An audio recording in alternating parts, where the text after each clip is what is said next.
Hello, good evening, everybody. Howdy, howdy, happy evening. Hello, how are we doing tonight? Yeah, I know what's happening. Keebs live 3 times in one day. I mean, like, what the fuck is up with that? But no worries, my precious little darlings, my little babies. I just realized we gotta do something for tonight here. Hold up, we're gonna be doing some cozy time with you guys tonight. We're gonna get nice and cozy. And what we're gonna do is we're gonna read some bedtime stories this evening. Yeah. In fact, who better to read you bedtime stories than Daddy Keebs? So let me just make myself look more appropriate here for the occasion. Bam, bam, bam. Okay, we want that. Yeah, I want this mustache. Oh yeah, there we go. This way, if the rainbow one still pops up, we can still you can still see it. Boom. There we go. What do we think? Yeah, story time with Daddy Keebs. Oh, I don't like the positioning of it so much though. We're gonna fix this mustache up a little bit here. Let's just spin it slightly. There we go. And then I want to put that more like right there. Yeah. Nope. It's still not quite right. Let me call you Daddy. Oh, Daddy, shit. Of course, you're going to make this like 10 times harder on me. Thanks, guys. Thanks. Daddy. Let me call you Daddy. Ooh, yeah. Wait a minute. Get it how you get it. 10 toes in and you're stepping on business. I'm a big stepper. Underground papa. Okay, anyways, okay, there we go. Now I can move that mustache. We can line it up better with that one. Okay, we're just gonna lock everything down. And we're extra daddying now. We're daddying on top of our daddy. now we're fancy daddy instead of regular daddy. But no, yeah, so I figured, I thought it would be really, really fun to do a stream where we read bedtime stories to each other. Like, I'll read some bedtime stories to you guys because I have a bunch of books that are a collection of short stories. But then I was like, how do we decide what story to read? And then it dawned on me, I have the power to select this via something amazing, and that's Marbles on Stream. So we're combining bedtime stories with Marbles on Stream tonight. That's the plan. And why are we doing this? Why are we live 3 times in one day? Well, it's easy. It's because it is my SUBATHON. I'm celebrating being a Vtuber for 1 year, for being a freaking streamer for 2 years, an affiliate for 2 years. We're celebrating 1 year of my Discord server and everything too. So I was like, you know what? I don't have a bedtime tonight. You guys might have a bedtime. Oh, I like you too. You guys might have a bedtime, but I don't have a bedtime. I like you too. Thank you for the follow. I appreciate you. But let me, for those of you who are new around here, hello, I am Keebs. It's nice to meet you. I am just your traditional girly pop elf, which right now you can see me in daddy mode. That's right. You can call me daddy. But what I mean by that is that I'm here to be the dad that you never had, okay? I'm the dad that went out of my way to go get milk when we were out of milk. But then I had the audacity to actually come on back. And not only did I come back, but I brought diapers too. Because that's the kind of dad I am. I'm the kind of dad that will show up to your game when you don't think I'm coming. And then you're looking in the crowd and you're panicked and you're like, oh no, daddy's not here. And then you see that mustache and you're like, oh my God, daddy came for me. That's the kind of dad that I am. That's the kind of dad I am. So Daddy Keebs is here to be the daddy for you. And what's a good daddy got to do to put their boys and girls to bed? That is right. Daddy reads bedtime stories, and that's what we're going to do tonight. We're going to read some bedtime stories. You like my mustache? Well, thank you. This is called Daddy Mode. We do have Daddy Mode merch in case you're like literally obsessed with Daddy Mode. That is an option as well. You can get this sexy ass face on a hoodie or a t-shirt or even a coffee mug. But here is the thing that we are doing. Let me come over here to let me come over here to this screen here. Oh, and of course it's not showing. Give me a second. Oh, so embarrassing. I swear this never happens to me. I swear this never happens. Oh my gosh. Oh, thank you for the heart meat. Oh, thank you. I appreciate you so much. Thank you. Okay, I need to show the things. I need to show the things. So I need to put on. That's why I'm on the wrong layer. Huh? That's why we can't find the things that we need to fix. Okay, hold up. There we go. That's what I was looking for. Okay, So this is my anniversary subathon. We are going all the way to July 12th, so I'm going to be streaming every day. There could be surprise streams that happen. There might not be surprise streams that happen. It really just matters on how I'm feeling that day and if I'm bored. And guess what, guys? Guess what? I'm bored. So Daddy Keebs is here to take that boredom away. How is this subathon going? Well, here is what we are doing. Tomorrow we have a we have a Minecraft Skyblock challenge with my husband, Mr. Keebs, also known as Sky. It is going to be a hardcore challenge, which will be great because I'm awful at the game. Are you allowed to sacrifice melting? You know what? I'll allow it. I'll allow it. He's not here to stand up for himself, so I'll allow it.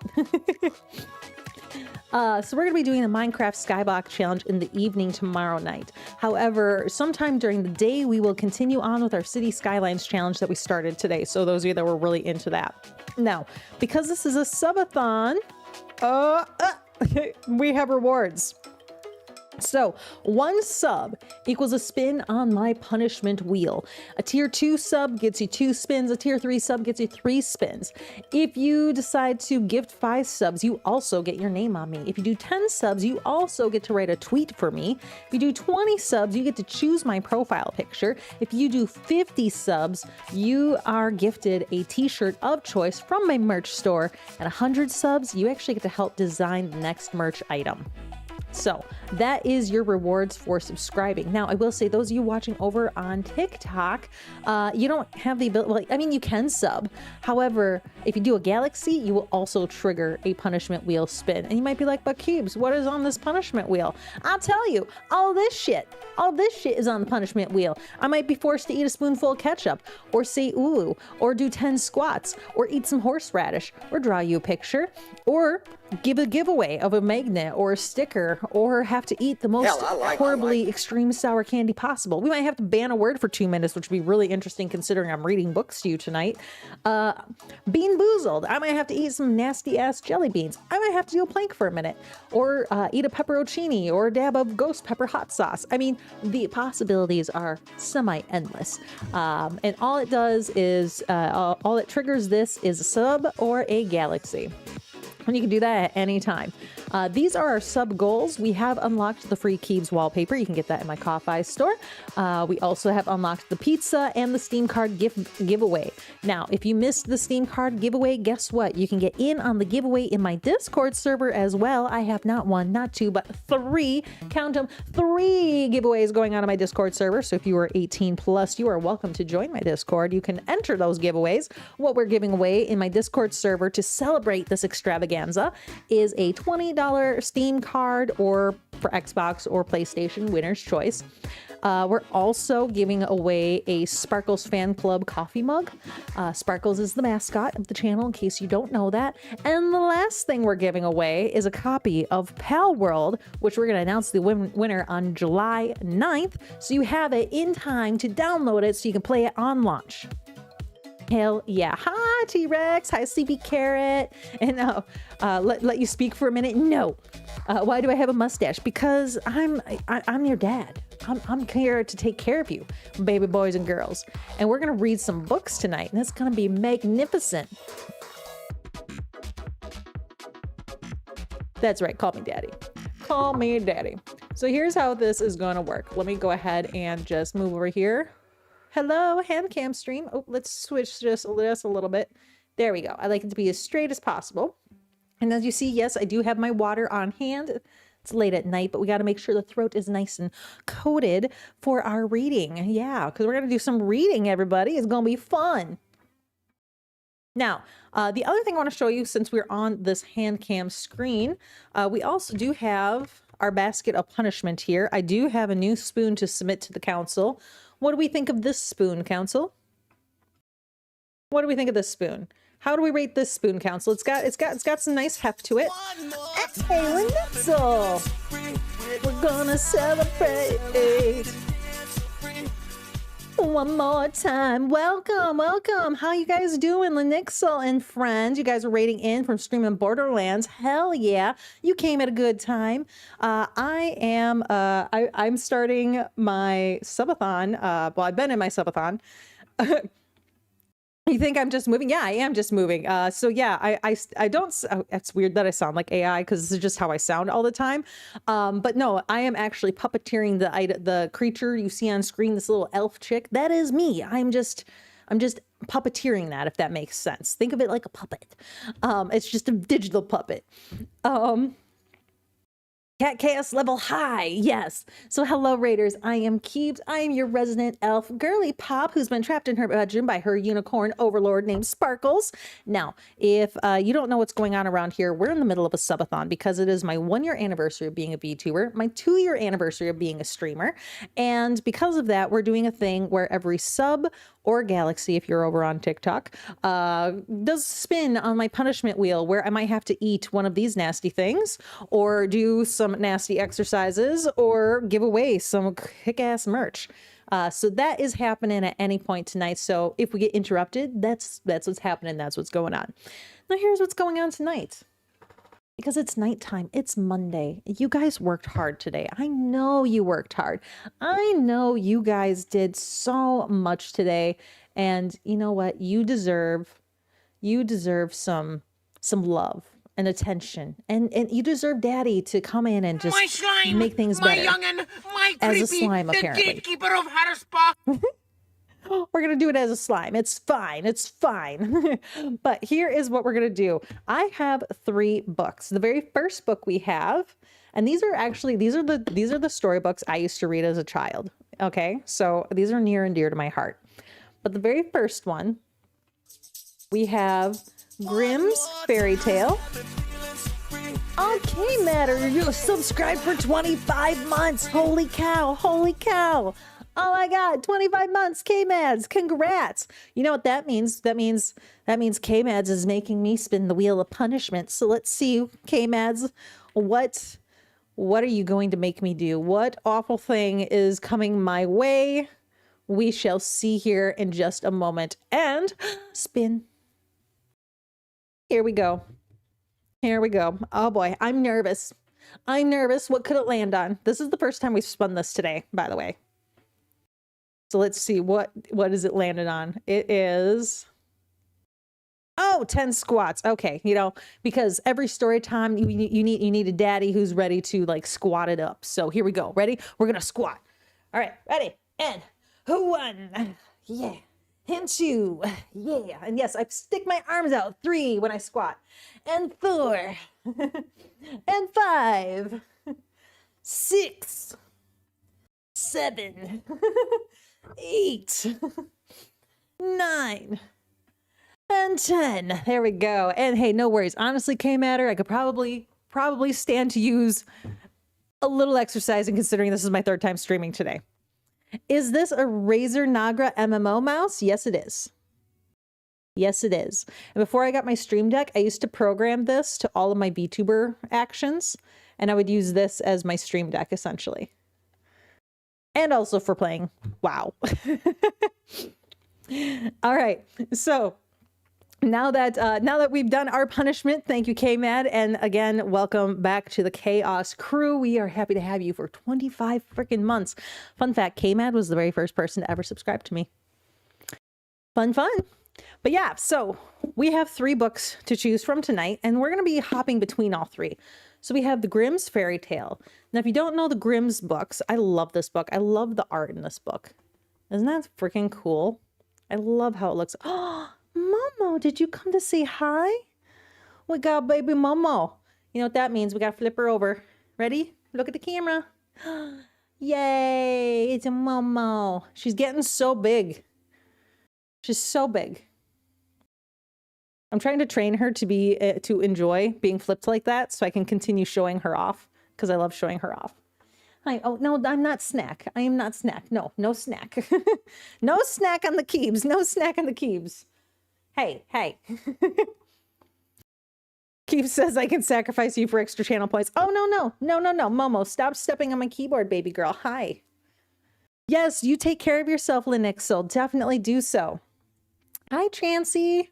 So yeah, so this is the first book that we have is Grimm's Fairy Tales. And like I said, I love the art in it. And if we get to the contents, these are all the stories that are in it. So Cinderella comes from here. The Frog Prince comes from here. Rumpelstiltskin. We got a whole nother page over here. Tom Thumb. The Robber Bridegroom. Like all of these are really, really common, like old school stories. So this is book 1 that you can be chosen from. Hi, Damien. My day was good. How was your day? Okay, here's book number 2. Book number 2 is the Anderson Fairy Tales. As you can see, these books are very well loved. I used to play with these all the time as a kid. My mom would get so mad at me, but I was like, but I want to read them. But just look at the art. Like I was so entranced by this art as a kid. I was so entranced by this art. And so this is the Anderson Fairy Tales. And so in this, you're going to have like the Princess and the Pea comes from here. What's in the Old Tinderbox? The Ugly Duckling.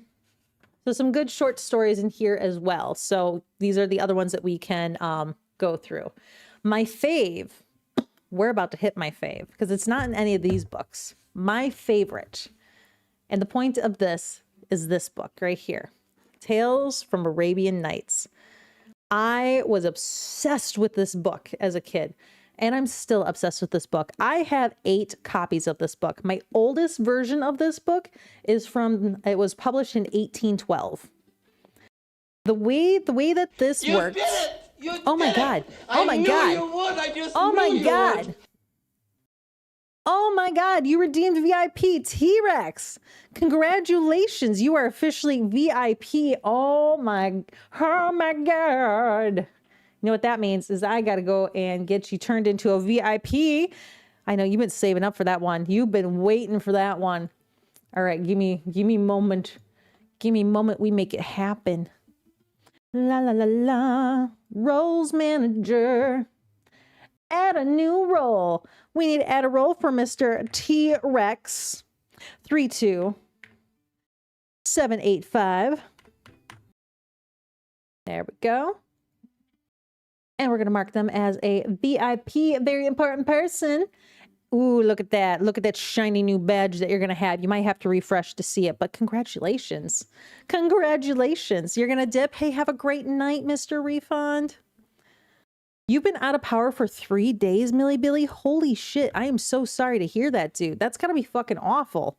I hope your power gets turned on soon. What the hell? That's horrible. Like, I know you're supposed to go camping around the 4th of July, but like usually that's by choice, not by force.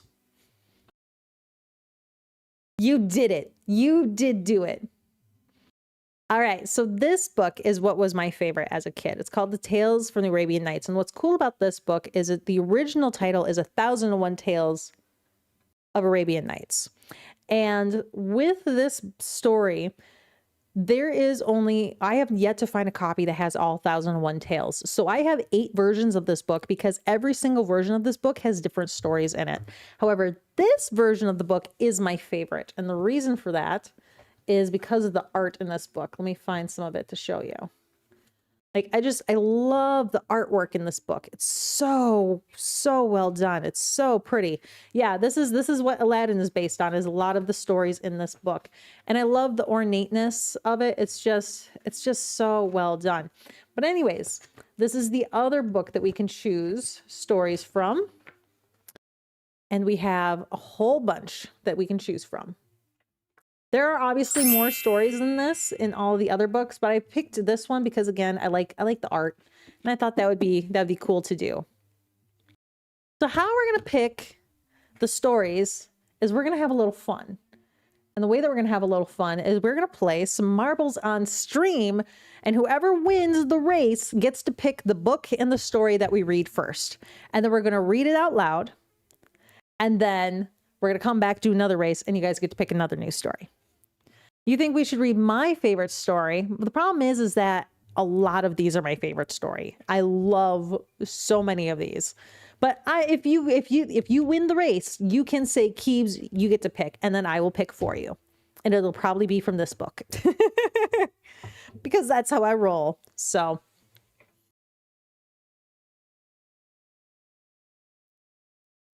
all right, so we're going to move over to gaming here. So what we got here. Yeah, I'm glad you have a generator still, but only the fridge and part of your room gets power. God, that's got to be so frustrating, dude. I'm assuming like a storm took it out. Fucking storms. They've been horrible this year. But no, I'm also using this as an excuse to get to know how to use this better, because I'm enjoying using this for like giveaways and stuff. But there's some other modes that I want to try out here. Like I want to try out this bloop. So we're going to try out the bloop. Let's see, your Tia got you a first edition of the original Arabian Nights stories. Oh, 6 volumes, almost 500 short stories. Yeah, see? Finding a complete one with all 1001 stories is so fucking hard. I love it. Yes, I am experimenting on you. Of course I am. I mean, of course. Bloop, bloop. Yes, we're going to bloop. We are going to bloop.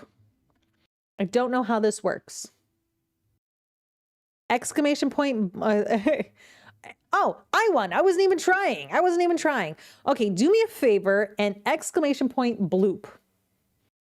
Try to do exclamation point bloop. See what happens. I'm just curious if anything happens. Because I've never tried this, so I have no fucking clue how this works.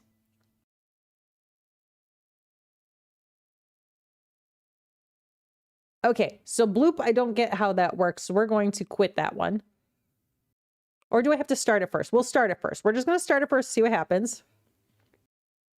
Okay, now try typing exclamation point bloop. Oh, interesting. So I think you're trying to get the highest score possible. Interesting. Okay, okay. So yeah, exclamation point bloop in chat again to get your ball going. Very strange. Okay. And they do respawn. And we'll see who wins this, and then you get to choose your storybook. Anybody else want to go? Exclamation point bloop.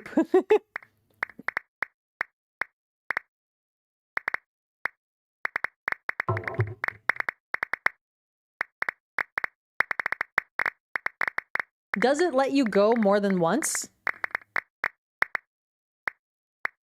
That's the other thing I'm curious about. Do it again. Exclamation bloop again.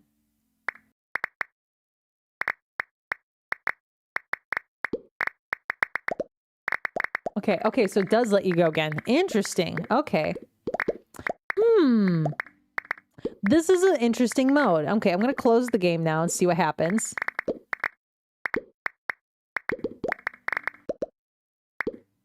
Okay.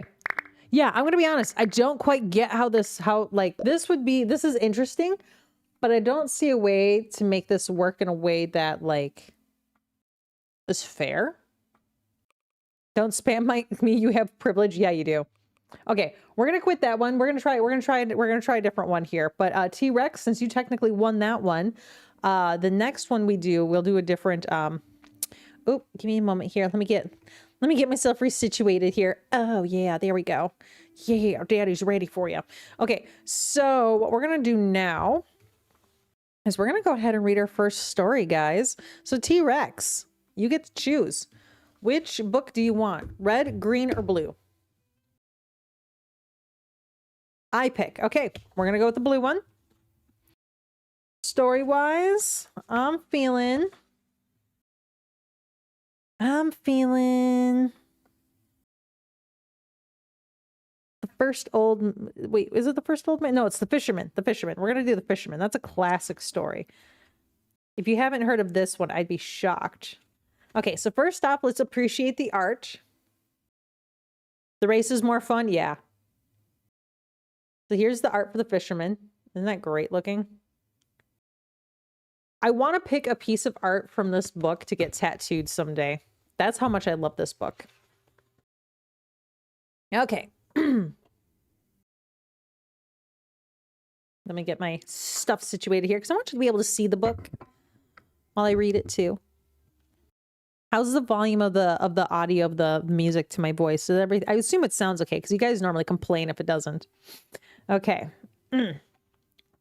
Sire, there was once upon a time a fisherman so old and so poor that he could scarcely manage to support his wife and 3 children. He went every day to fish very early, And each day he made a rule not to throw his nets more than 4 times. He started out one morning by moonlight and came to the seashore. He undressed and threw his nets, and as he was drawing them toward the bank, he felt a great weight. He thought he had caught a large fish and felt very pleased. But a moment afterward, seeing that instead of a fish he had in his nets only the carcass of an ass, he was much disappointed. Okay, you really can't hear any music? Let me fix that real quick. Bum, bum, bum. Bum, bum, bum.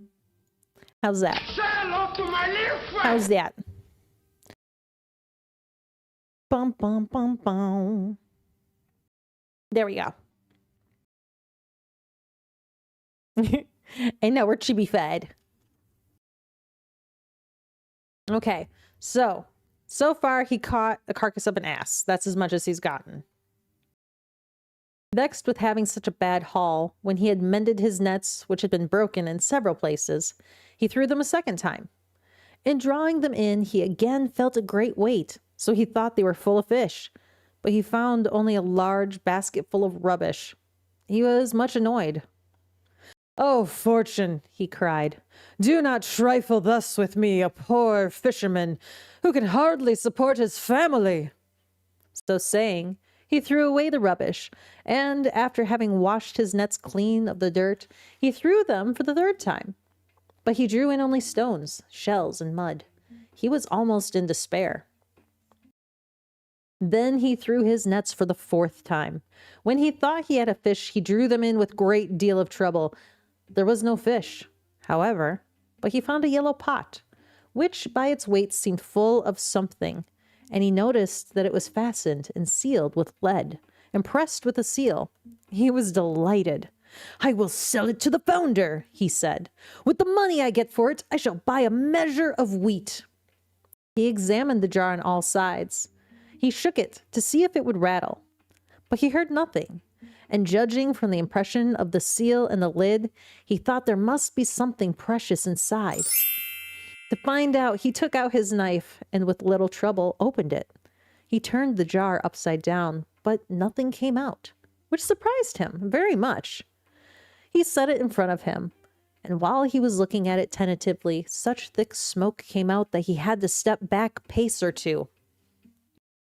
This smoke rose up to the clouds, and stretching over the sea and the shore formed a thick mist, which caused the fisherman much astonishment.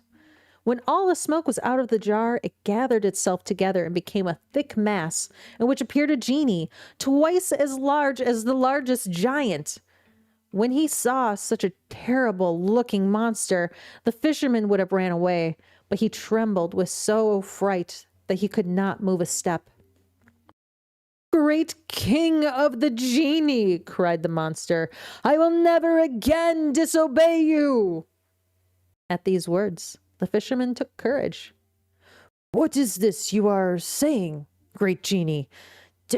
Tell me your history and how you came to be shut up in that vase." At this, the genie looked at the fisherman haughtily. "Speak to me more civilly," he said, "before I kill you." "Alas, why should you kill me?" cried the fisherman. "I have just freed you. Have you already forgotten that?" "No," answered the genie, "but that will not prevent me from killing you. And I am only going to grant you one favor, to choose the manner of your death." "But what have I done to you?" asked the fisherman. "I cannot treat you in any other way," said the genie. "And if you would know why, listen to my story." So are we ready to listen to his story? "I rebelled against the king of the genii.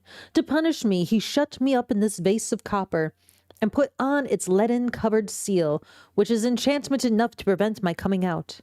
Then he had the vase thrown into the sea. During the first period of my captivity, I vowed that if anyone should free me before 100 years passed, I would make him rich even after his death. But that century passed and no one freed me. In the 2nd century, I vowed I would give all the treasures in the world to my deliverer. But he never came. In the third, I promised to make him a king, to be always near him and grant him 3 wishes every day. But that century passed away, as the other 2 had, and I remained in the same plight. At last, I grew angry at being a captive for so long and vowed that if anyone would release me, I would kill him, and I would only allow him to choose in what manner he should die. As you have freed me today, choose in what way you will die. Fisherman was very unhappy. What a unlucky man I am to have freed you. I implore you, spare my life. I have told you, said the genie. That is impossible. Choose quickly, you are wasting time. The fisherman began to devise a plot. Since I must die, he said, before I choose the manner of my death, I conjure you, on your honor, to tell me if you were in that vase. Yes, I was, answered the genie. I really cannot believe it, said the fisherman. That vase cannot contain one of your feet even. How could it hold your whole body? I cannot believe it unless I see you go into the vase. Then the genie began to change himself into smoke, which, as before, spread over the sea and the shore, and then collecting itself together, began to go back into the vase slowly and evenly till there was nothing left outside. Then a voice came from inside the vase, which said to the fisherman, Well, unbelieving fisherman, here I am in the vase. Do you believe me now? The fisherman, instead of answering, took the lid of lead and shut it down quickly on the vase. Now, O genie, he cried, ask pardon of me and choose by what death you will die. But no, it will be better if I throw you into the sea whence I drew you out, and I will build a house on the shore to warn fishermen who come to cast their nets here against fishing up such a wicked genie as you are, who vows to kill the man who frees you. At these words, the genie did all he could to get out, but he could not, because of the enchantment on the lid. Then he tried to get out by cunning.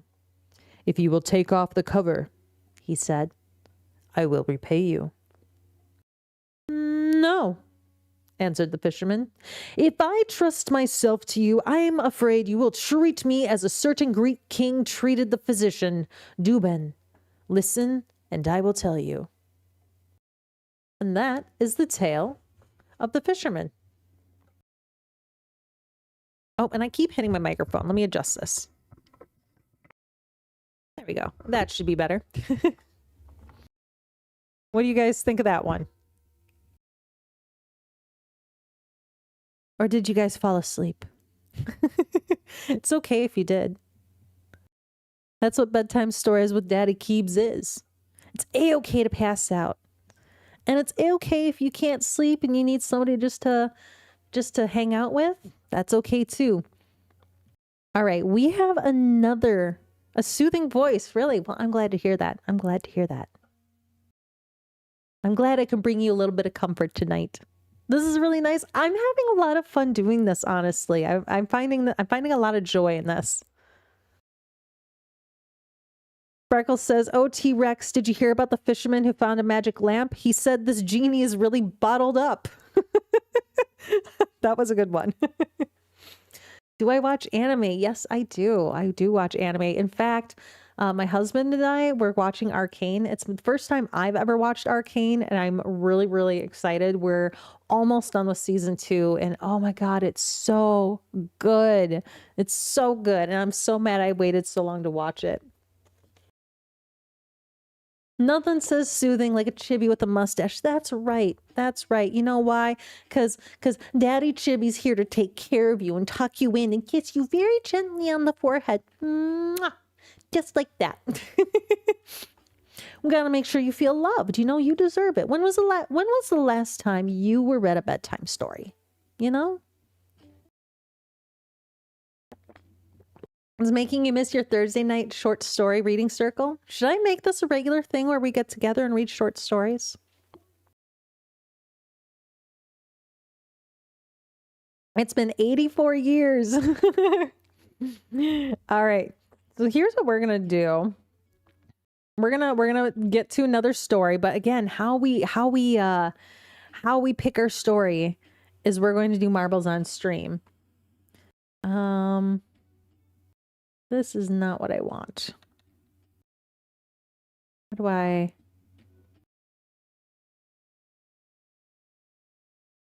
do I, okay, hold on. I put myself in a mode that I don't know what I'm doing. Escape. Oh no. Control Alt Delete. Back me out. I don't know how to get out of this mode. Shit. Hold on. I gotta close the game and get the game back open because I'm dumb and I clicked on a mode and task. There we go. I clicked on a mode that I haven't done before. And I was like, let's give this a try. And then I did it and yeah, apparently it's a solo version. But yes, we're going to be going off to the races here, guys. We're going to be marbling on stream here in a moment. Once I get it set up. Gonna make sure something. Yep, okay, good. That's setting stack. Back. Okay, let me go. Boom, boom, boom, boom. Let me go over here. Oh, hey, look, I'm back to me. Let me come in close here. Hey, yeah. There we go. All right, here's what we're going to do next. Yes, task manager. I'm just like, and that's exactly what I did was task manager. I was like, and we're going to do task manager. We're just going to do this right now. Okay, we're going to try tilted. Yeah. I don't know how this works. We'll give it a try and we'll see how it goes. It'll be based on viewer. The anime you're watching is High School DxD. I've heard it's good. It's on my to watch list. That's the problem is there's so much anime out there and I want to consume all of it. But I get stuck on my favorites and I like to rewatch those because they're familiar and they're comfortable. I love them. But yes, to answer your question of do I watch anime? Here, let me come back to this real quick. Here's the best way that I can prove that I watch anime. Can you name that one? Can you name that anime? That's my waifu. That's my waifu. I loved her. All right, so we're going to do this tilted mode. Tilt. We'll see how this goes. Okay. Exclamation point play to join this one. I have no clue how this one works, but again, whoever wins this, whatever you call this, I don't think it's a race, but whoever wins it gets to pick out the next story or what book the story comes from, because that is also an option. You can also say, I want this book. Keebs, pick a story from there, and I'll do it.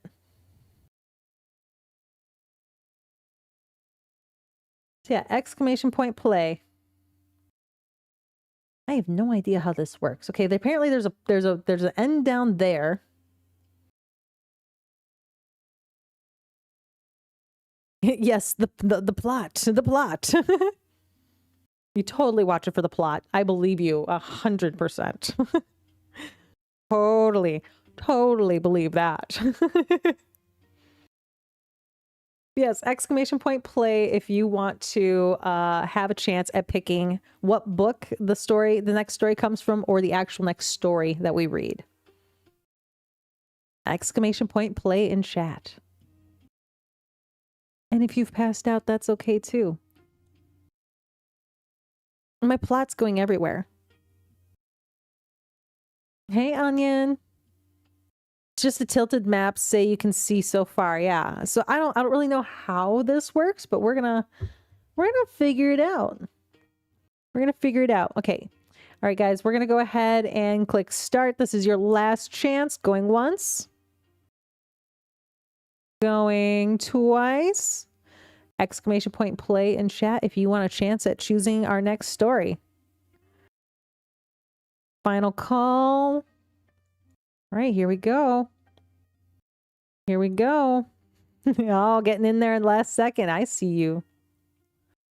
All right, now I have no clue how this map works, so we're going to learn together. So I think I have to, I have to tilt the map. Oh, fuck. I'm in control. Oh, I don't like that. I don't like that. I don't like that. Oh God, no. I don't want anybody to die. I don't want anybody to die.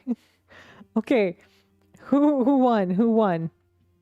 Tilted results. It was Big Daddy. Big Daddy, you get to choose. Congratulations. Congratulations. Big Daddy, you are the winner there. Well done. All right, so wait, okay, let me get back to my hand cam stream. There we go. Did my model fall asleep? Hello? Hello, can we see me, please? I think it's because my microphone's in front of my face. Should probably move that. There we go. There we go. Okay, so Let me call you daddy.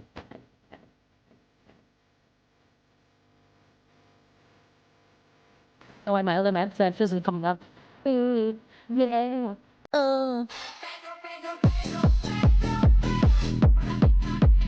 This is how we wake up everybody who passed out.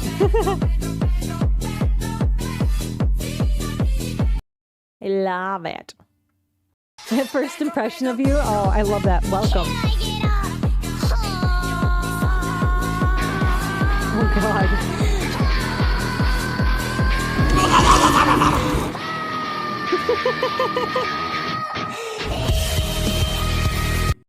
Oh, yeah. Oh, my God, guys. How is this still going? Oh, you guys keep doing it over and over. There just should be a cooldown. Oh, my God. Oh, I love you fucks so much. You guys make life so fun. Oh, I am a good girl and I'm broken. There we go. There we go. I am a good girl. It is a Keebs. It is a Keebs. Okay, so you dealer's choice. Okay. How about this? Tell me this. Red, green, or blue? Just tell me a color. Red, green, or blue. Boogly, boogly. Red, green, blue. Okay, we'll do another one from the blue. All right, this time.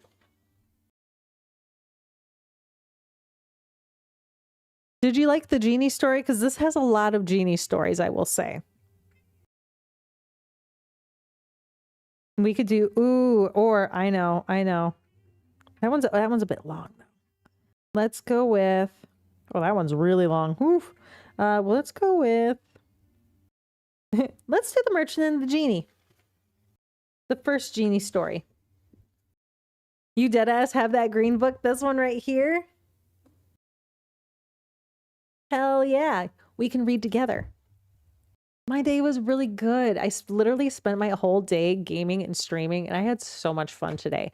I spent all day doing a freaking, I just smacked my camera. I did City Skylines for like 5 hours. It was amazing. And I'm still not done with it. So we got to come back and finish that shit up at some point. Yeah, this is the art for this one. Isn't that art beautiful? I love it so much. That merchant looks freaking crazy. But this one's called The Merchant and the Genie. Okay. Sire, there was once upon a time a merchant who possessed great wealth in a land and merchandise as well as in ready money. He was obliged from time to time to take journeys to arrange his affairs. One day, having to go a long way from home, he mounted his horse, taking with him a small wallet in which he had put a few biscuits and dates, because he had to pass through a desert where no food was to be had. He arrived without any mishap, and having finished his business, set out on his return. On the 4th day of his journey, the heat of the sun being very great, he turned out of his road to rest under some trees. He found at the foot of a large walnut tree a fountain of clear and running water. He dismounted, fastened his horse to a branch of the tree, and sat down by the fountain, after having taken from his wallet some of his dates and biscuits. While eating the dates, he threw the stones right and to the left. When he had finished his frugal meal, he washed his face and hands in the fountain. While he was thus employed, he saw an enormous genie, white with rage, coming towards him with the scimitar in his hand. How do you say that word? Is it scimitar? Is it scimitar? I don't know how to properly say that word, but scimitar is what I'm saying. So giggle as much as you want to. Correct me in the chat if you would like to. I just realized when I hold the book here, it's blocking the camera. It makes my model go asleep. Let me hold it down here a little bit better. There we go. Because now I can still, yeah, there we go. I'm learning, guys. I'm learning. So this genie is coming at him, okay? With this scimitar in his hand. Arise, he cried in a terrible voice, and let me kill you as you have killed my son. As he uttered these words, the genie gave a frightful yell. That's my impression of the frightful yell, in case you're wondering. In case you're wondering what that was my frightful yell. Scimitar. We could try scimitar. It sounds better than scimitar. Did you like my frightful yell? I did. I was acting. I was acting. Daddy was acting. It's fine. Anyways, the merchant, quite as much terrified as the hideous face of the monster as at his words, answered him trembling. Alas, good sir, what can I have done to you to deserve death? Hi, welcome. Thanks for joining. I shall kill you, repeated the genie, as you have killed my son. But, said the merchant, how can I have killed your son? I do not know him. I have never seen him. When you arrived here, did you not sit down on the ground? Asked the genie. Did you not take some dates from your wallet, and while eating them, throw the stones about? Yes, said the merchant, I certainly did so. Then, said the genie, you have killed my son, for while you were throwing the stones, my son passed by, and one of them struck him in the eye and killed him. So I shall kill you. Ah, sir, forgive me, cried the merchant. I will have no mercy on you, answered the genie. But I have killed your son quite unintentionally, so I implore you, spare my life. No, I shall kill you as you have killed my son. And so saying, the genie seized the merchant by the arm, threw him on the ground, and lifted his saber to cut off his head. The merchant, protesting his innocence, bewailed his wife and children and tried pitifully to avert his fate. The genie, his scimitar raised, waited until he had finished, but was not in the least touched. Now, something to know about this story. The story of 1001 Tales of Arabian Nights is that there is a maiden. Her name is Scheherazade. I'm saying that awfully, I want you to know. But she is trying to stay alive because the king that she is married to is trying to, he basically marries a new woman every day and kills them at their wedding night. And the cycle repeats and repeats and repeats. And she's trying to break that cycle. And so she's keeping him, like forcing him to keep her alive because she tells him one of these short tales every night, but it always ends on a cliffhanger to which he wants to know what happens next. And so he keeps her alive for another night to hear the next story because she only will tell one story a night. And by the end of it, he's fallen so in love with her. And, well, I don't want to spoil it for you. But anyways, why that's important is because Scheherazade, at this point, seeing that it was day and knowing that the Sultan always rose very early to attend the council, stopped speaking. Indeed, sister, said Dinazard, this is a wonderful story. The rest is still more wonderful, replied Scheherazade. And you would say so if the Sultan would allow me to live another day and would give me leave to tell it to you the next night. Shahryar, who had been listening to Scheherazade with pleasure, said to himself, I will wait till tomorrow. I can always have her killed when I have heard the end of her story. All this time, the Grand Vizier was in a terrible state of anxiety, but he was much delighted when he saw the Sultan enter the council chamber without giving him the terrible command he was expecting. The next morning, before day broke, Dinarzade said to her sister, Dear sister, if you are awake, I pray you to go on with your story. The Sultan did not wait. Ooh, ooh, ooh. This is the book that we are doing right now, Tales from Arabian Nights, and we have a unicorn battle, so I'm pausing because I want to see the outcome of the unicorn battle. Bum, bum, bum, bum. Oh, Fangbite, congratulations. You got the chonky unicorn now. So the Sultan did not wait for Scheherazade to ask him his leave. Finish the story of the genie and the merchant, he said. I am curious to hear the end. So Scheherazade went on with her story. And this happened every morning. The Sultana told a story, and the Sultan let her live to finish it. So, back to the story. When the merchant saw that the genie was determined to cut off his head, he said, One more word. I entreat you. Grant me a little delay, just a short time to go home to bid my wife and children farewell and to make my will. When I have done this, I will come back here, and you shall kill me. But, said the genie, if I grant you the delay you ask, I'm afraid you will not come back. I give you my word of honor, answered the merchant, that I will come back without fail. How long do you require? Asked the genie. I ask you for a year's grace, replied the merchant. I promise you that tomorrow, 12th, I shall be waiting under these trees to give myself up to you. On this, the genie left him near the fountain and disappeared. The merchant, having recovered from his fright, mounted his horse and went on his road. When he arrived home, his wife and children received him with the greatest joy. But instead of embracing them, he began to weep so bitterly that they soon guessed something terrible was the matter. Tell us, I pray you, said his wife. What has happened? Alas, answered her husband, I have only a year to live. Then he told them what had passed between him and the genie, and how he had given his word to return at the end of a year to be killed. When they heard this sad news, they were in despair and wept much. The next day, the merchant began to settle his affairs and, first of all, to pay his debts. He gave presents to his friends and large alms to the poor. He set his slaves at liberty and provided for his wife and children. The year soon passed away, and he was obliged to depart. When he tried to say goodbye, he was quite overcome with grief, and with difficulty tore himself away. At length he reached the place where he had first seen the genie, and on the very day he had appointed.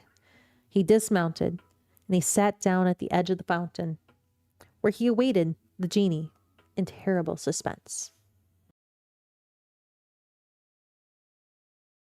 While he was waiting, an old man, leading a hind, came toward him.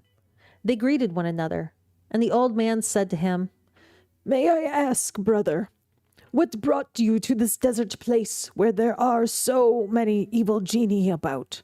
To see these beautiful trees, one would imagine it was inhabited, but it is a dangerous place in which to stop long. The merchant told the old man why he was there. He listened in astonishment. This is a most marvelous affair. I should like to be witness of your interview with the genie. So saying, he sat down by the merchant. While they were talking, another old man came up, followed by 2 black dogs. He greeted them and asked what they were doing in this place. The old man who was leading the hind told him the adventure of the merchant and the genie. And the second old man had no sooner heard of the story than he too decided to stay there and see what would happen. He sat down by the others and was talking when a third old man arrived. He asked why the merchant who was with them looked so sad. And so they told him the story, and he also resolved to see what would pass between the genie and the merchant. So he waited with the rest. They soon saw in the distance a thick smoke-like cloud of dust. The smoke came nearer, and then, all at once, it vanished. And they saw the genie, who, without speaking to them, approached the merchant, sword in hand, and taking him by the arm, said, Get up, and let me kill you as you have killed my son. The merchant and the 3 old men began to weep and groan. Then the old man leading the hind threw himself at the monster's feet and said, "Oh, Prince of the Genii, I beg you to stay your fury and listen to me. I am going to tell you my story and that of the hind I have with me. And if you find it more marvelous than that of the merchant whom you are about to kill, I hope you will do away with a third part of his punishment." The genie considered some time, and then he said, "Very well. I will agree to this." And that is the story of the genie and the merchant. How we doing, guys? How we doing? You feeling good? You guys cozied up in your bed? Are you enjoying your pillows?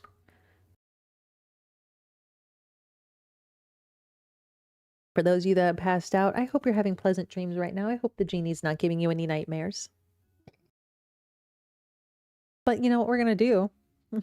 Yes, so is your dogs. Wonderful. I'm glad to hear that. I'm really glad to hear that. This is really nice. I should do this more. I'm having a lot of fun with it, honestly. And I'm glad you guys are enjoying it, because if you like this, this is like a really low-key kind of stylist stream. And I'm actually having a lot of fun with it. It's a good time. We could do a book club kind of deal where we just pick a book and read it out loud. Be kind of fun to do. I don't know if like you can do that. Like, is there copyrights against that? So that's one thing to think about. Would there be a copyright against that? I don't know how that works. I feel like getting away with a mishmash of stories that are, you know, older than fucking dirt works. I'm enjoying the music too. I'm just enjoying vibing at my desk right now. I'm going to be completely honest with you guys. I am thoroughly enjoying myself. And I hope you are too. And so what we're going to do is we're going to pick out another story to read. But we're going to do another new style of gameplay. It's called Royale. I don't know what the Royale does. We're going to give it a try and see. But I imagine you guys are battling somehow. Ooh, Autumn Zombies sounds fun. Let's give that one a try. Some streamers you follow do this, but pick non-popular books. Okay, that's good to know. That's good to know. Problem is I like a lot of like fantasy books and sci-fi books and things like that. I also do enjoy old stories. Like, have you guys ever read the original Pinocchio? Like, that book is fucking twisted, absolutely wild. Like, compared to what Disney showed you, like Disney really did some work on that story to make that appropriate to show children. And even then it's kind of eh. But it gets wild.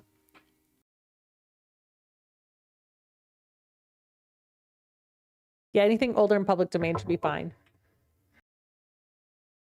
I also have some complicated books. Like I have, oh, what is the book? Actually, give me 2 seconds. I'm going to grab a couple of books real quick to show you guys as potential options for the future. So 2 minutes. While I grab those books, I'm going to give you guys this to at least get started joining. Let's go over here. We're going to do this. Play. Then I'm going to go grab those books. Type !play if you want to pick the next book that we read, but give me one moment.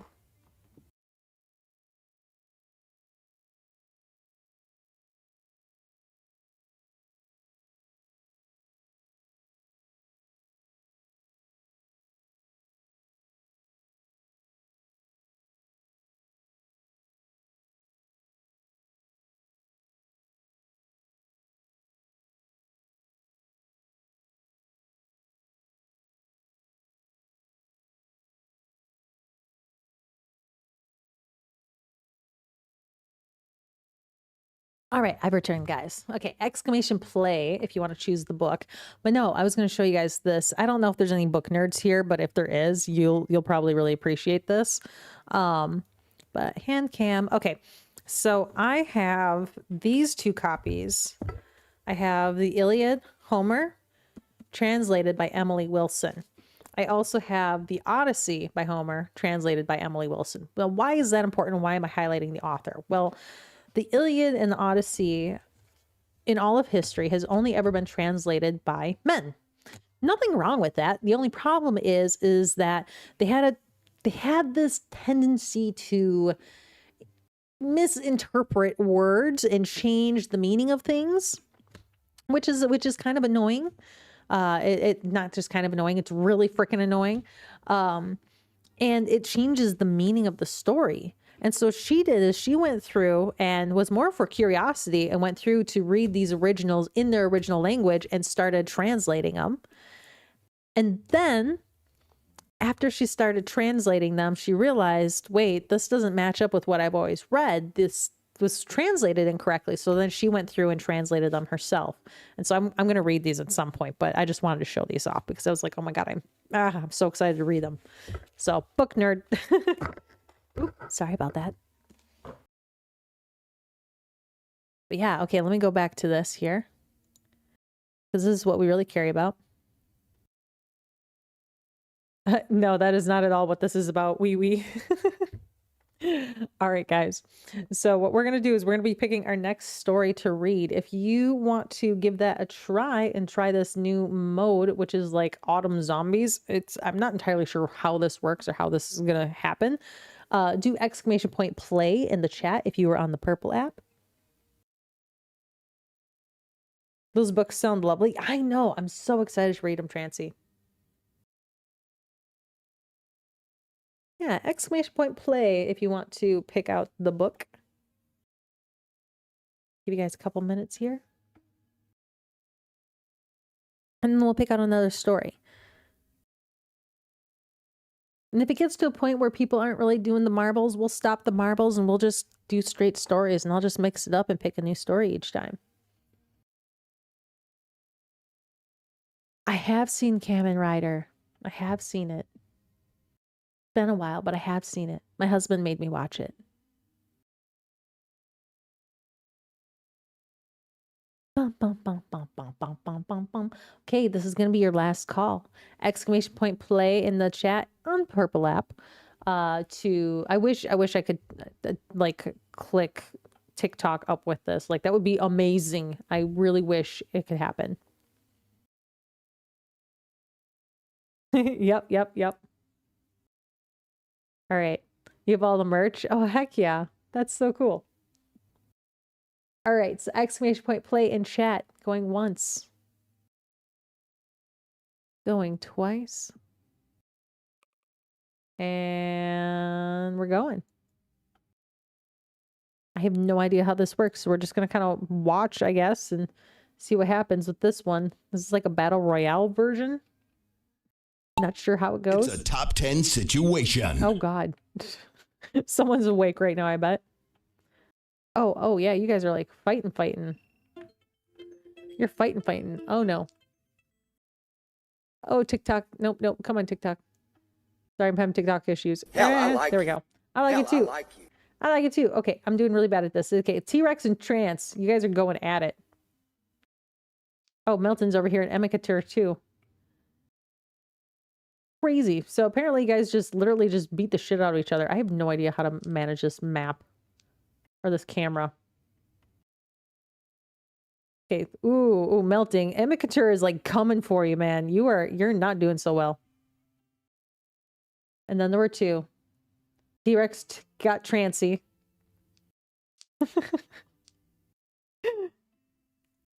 Oh boy. I'm a terrible camera driver. I would be awful at this. Oh God.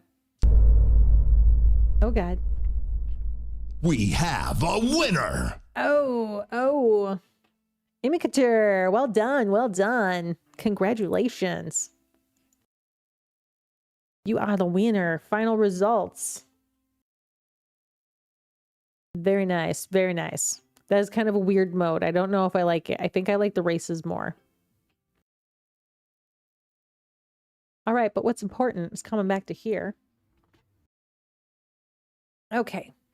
Bum. Emicatur, question for you. Red book, green book, blue book.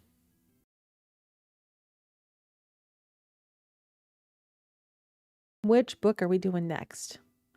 Green book. Awesome. Now, is there a specific story that you would like read? Look at this art again. Ah, I love it. It's so good. But is there a specific story that you would like from the Green book? Here are your options. Or would you like me to pick one out for you?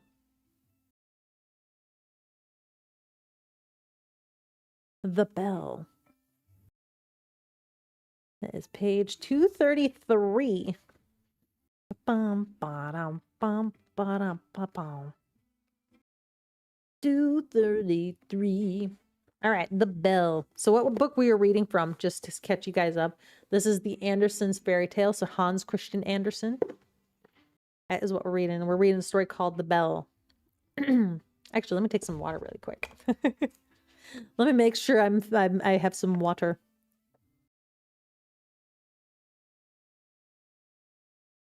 You know, you can't be bothered with Sparkle's T-Rex. She has her favorites, and you just gotta deal with it. You just gotta deal with it, man.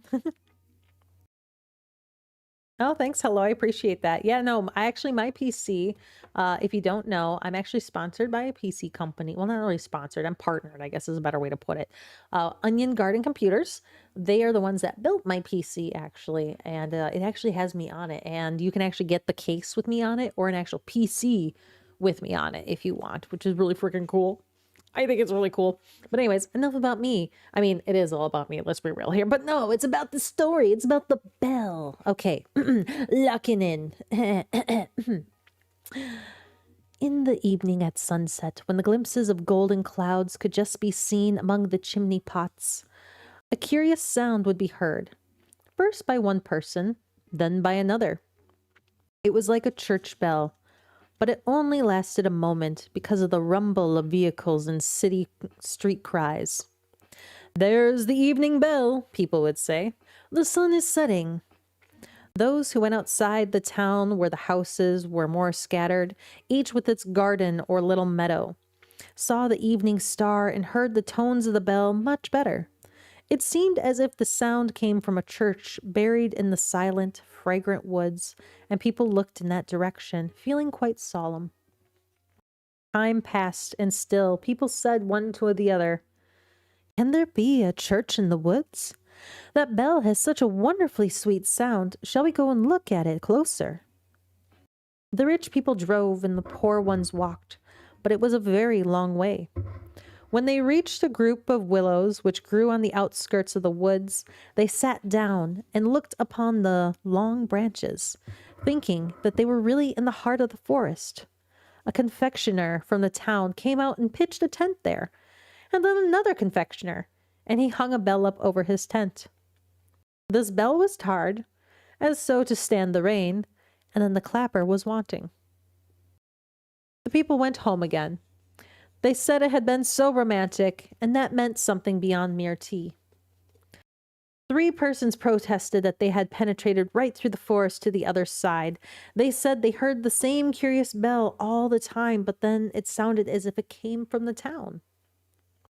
One of them wrote a poem about it and said that it sounded like a mother's voice to a beloved child. No melody could be sweeter than the chimes of this bell. The emperor's attention was also drawn to it, and he promised that anyone who really discovered where the sound came from should receive the title of the world's bell ringer, even if there were no bell at all.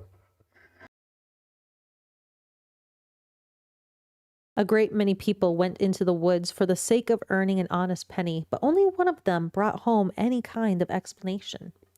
No one had been far enough. Not even himself, but he had said the sound of the bell came from a very big owl in a hollow tree. It was a wise owl, which perpetually beat its head against a tree, but whether the sound came from its head or from the hollow tree, he could not say without any certainty. All the same, he was appointed world's bell ringer, and every year he wrote a little treatise on the owl, but nobody was much the wiser for it. Now, on a certain confirmation day, the priest had preached a very moving sermon, and all the young people about to be confirmed had been much touched by it. It was a very important day for them. They were leaving childhood behind, becoming grown-up persons. The child's soul was, as it were, to be transformed into that of a responsible being. It was a beautiful sunny day, and after the confirmation, the young people walked out of the town, and they heard the sound of the unknown bell, more than usually loud, coming from the wood. On hearing it, they all felt anxious to go and see it, all except 3. The first of these had to go home to try on her ball dress. It was this very dress and this very ball which were the reason of her having been confirmed this time. Otherwise, it would have been put off. The second was a poor boy who had borrowed his tailcoat and boots of the landlord's son and had to return them at the appointed time. The third said that he had never been anywhere without his parents, and that he had always been a good child, and he meant to continue so, although he was confirmed. Nobody ought to have made fun of this resolve, but he did not escape being laughed at. So these 3 did not go. The others trudged off. The sun shone and the birds sang, and the newly confirmed young people took each other by the hand and sang with them. They had not yet received any position in life. They were all equal in the eyes of the Lord on the day of their confirmation.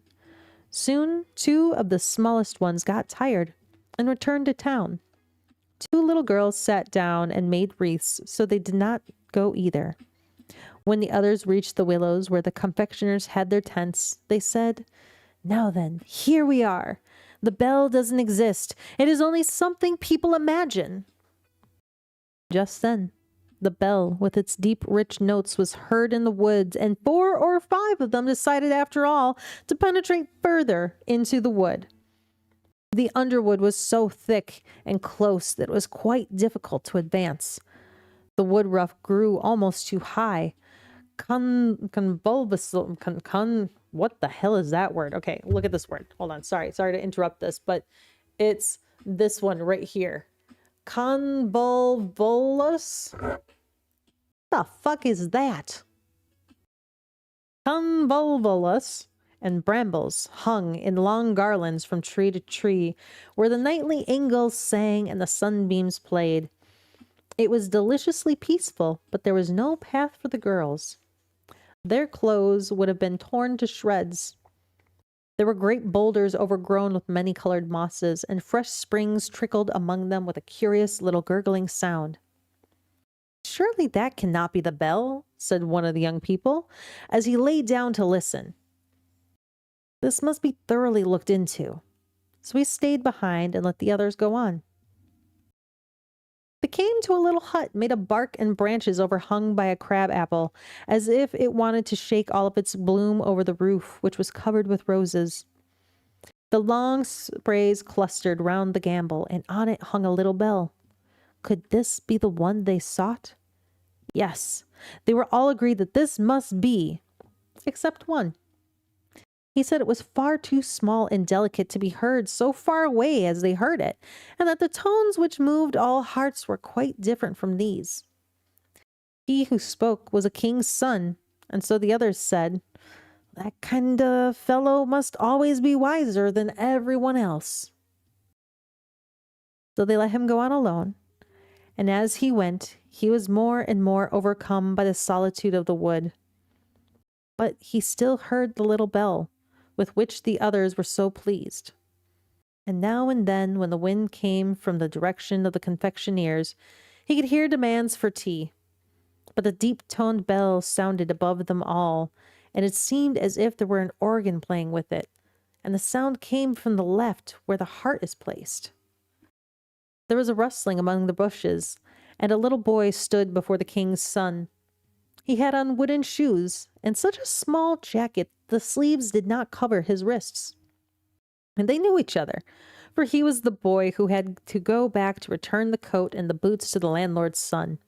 He had done this, changed back into his shabby clothes and wooden shoes, and then, drawn by the deep notes of the bell, had returned to the wood again. "Then we can go together," said the king's son. But the poor boy in the wooden shoes was too bashful.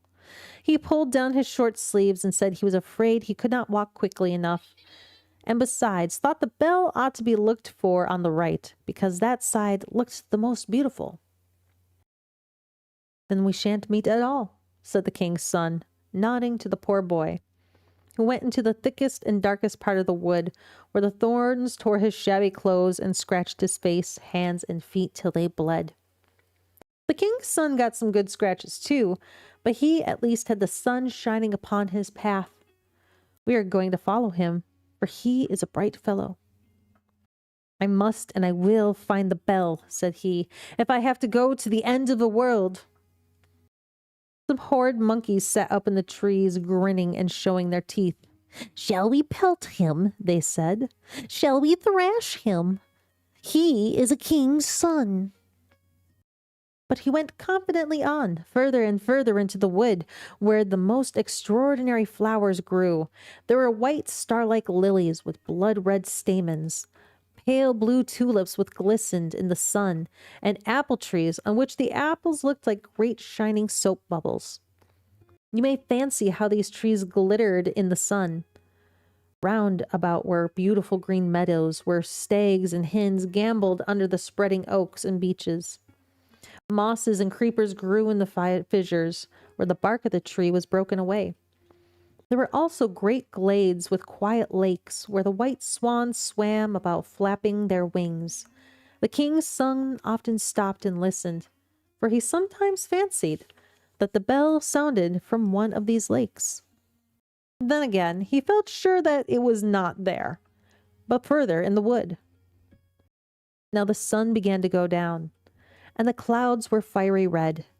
A great stillness came over the wood, and he sank upon his knees, sang his evening psalm, and said, Never shall I find what I seek. Now the sun is going down. Night is coming on, the dark night. Perhaps I could catch one more glimpse of the round, red sun before it sinks beneath the earth. I will climb upon those rocks. They are as high as the trees. He seized the roots and creepers and climbed up the slippery stones where the water snakes wriggled and the toads seemed to croak at him. But he reached the top before the sun disappeared. Seen from this height, oh, what a splendor lay before him. The ocean, the wide, beautiful ocean with its long waves rolling towards the shore. The sun still stood like a giant shining altar out there where sea and sky met. Everything melted away into glowing colors. The woods sang, the ocean sang, and his heart sang with them. All nature was like a vast holy temple, where trees and floating clouds were as pillars, flowers and grass a woven tapestry, and the heaven itself a great dome. The red colors vanished as the sun went down, but millions of stars peeped out. They were like countless diamond lamps as he spread out his arms towards heaven, sea, and forest. At that moment, from the right-hand path, came the poor boy, with the short sleeves and wooden shoes. He had reached the same goal just as soon by his own road.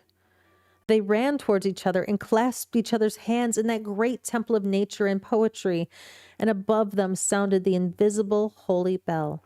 Happy spirits floated round it to the strains of a joyous hallelujah. And that is the story of the bell.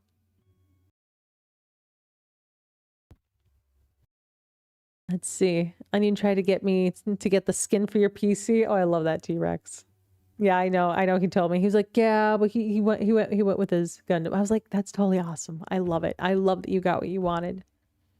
You want to ring my bell, Marissa? I know what you mean. Baby, Daddy knows. Daddy's got a mustache ride for you. Mwah. Let's see. This was a few months ago. You got into your high school server to play Minecraft with the admin account. That's hilarious.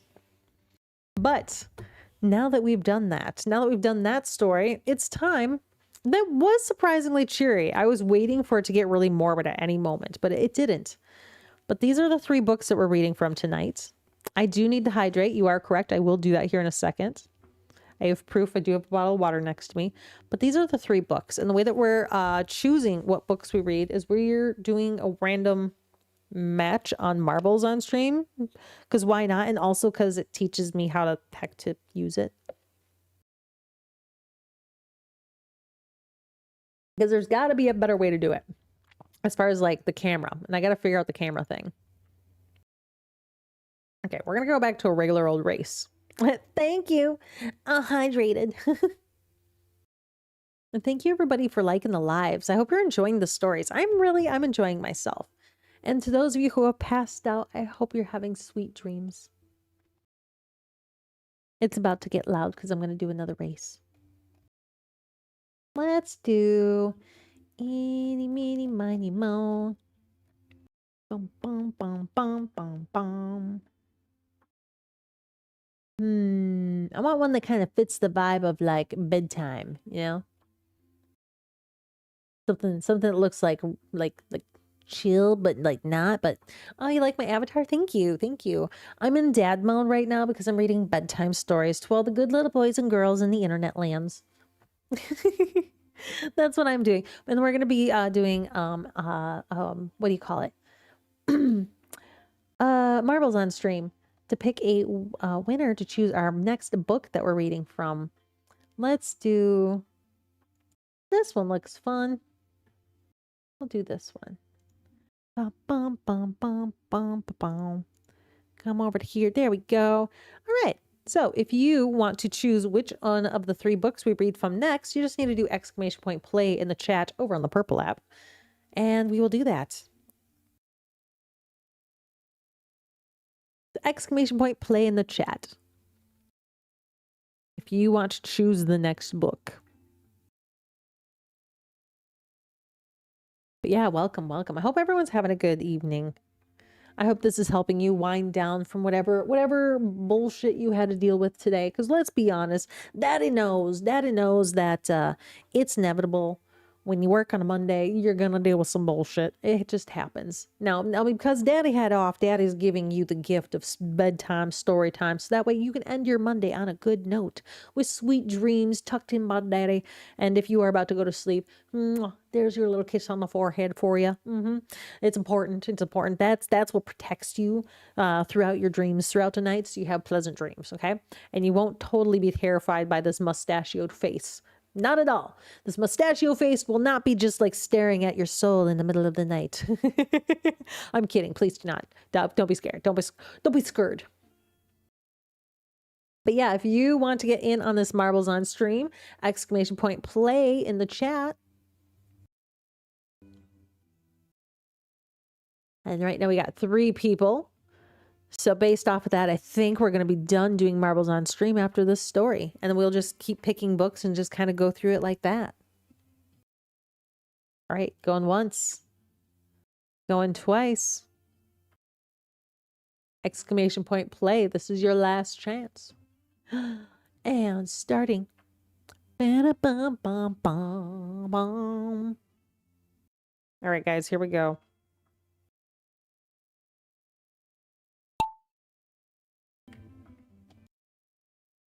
Oh boy. I'm awful at this. I'm awful at this. Ooh, okay. Got T-Rex in the lead here. Trance and Immature are not far behind. Oh, I got stuck. You guys are going through the little loop-de-loop. Oh boy, look at you go. Trance is in the lead. No, T-Rex is in the lead. When you you get to go through the ball dangle. Wait, what the hell are those? You're getting stuck in the danglers. Oop, T-Rex is like, I am picking the next story. Get through over here. You guys go through all the loop-de-doop-doops. I think it's so fun to watch. Oh, this is an interesting little mechanic down here.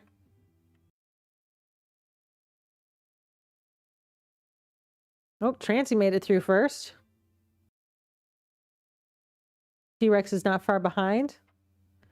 Oh, Trancy got caught up on the spinner. Oh, you're in the hairbrush.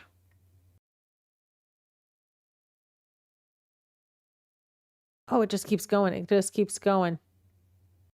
I'm gonna come down here. T-Rex is making his way down. T-Rex is making his way down. I think it's gonna be T-Rex. I just have a hunch. I have a hunch it's going to be T-Rex that makes it through.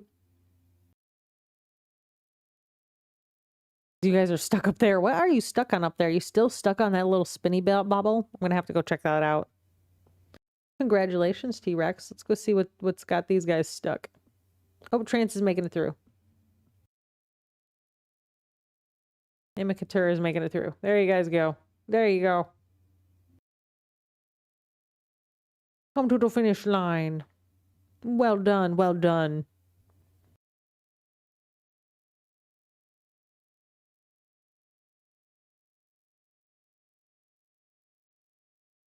Imikatur, you'll get down here eventually.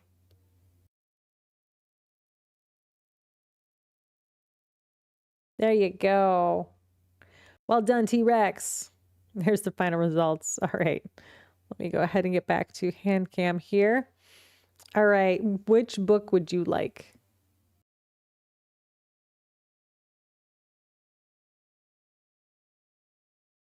Which book would you like?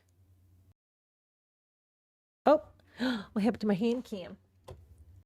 Come on.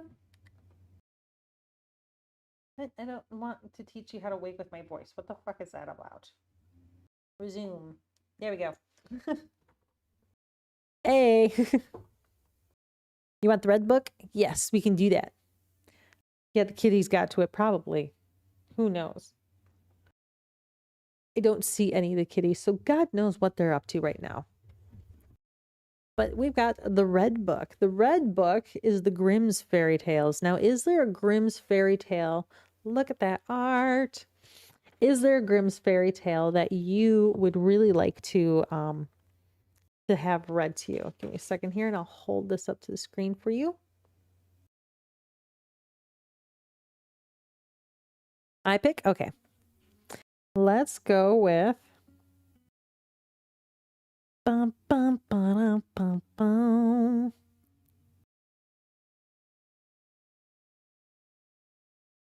Have you guys ever heard the story of Rumpelstiltskin? Like actually like read the story of Rumpelstiltskin?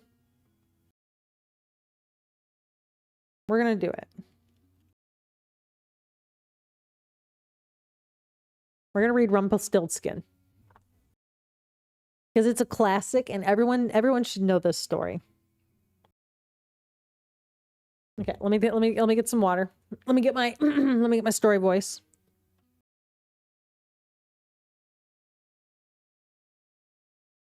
Bum, bum, boom, boom.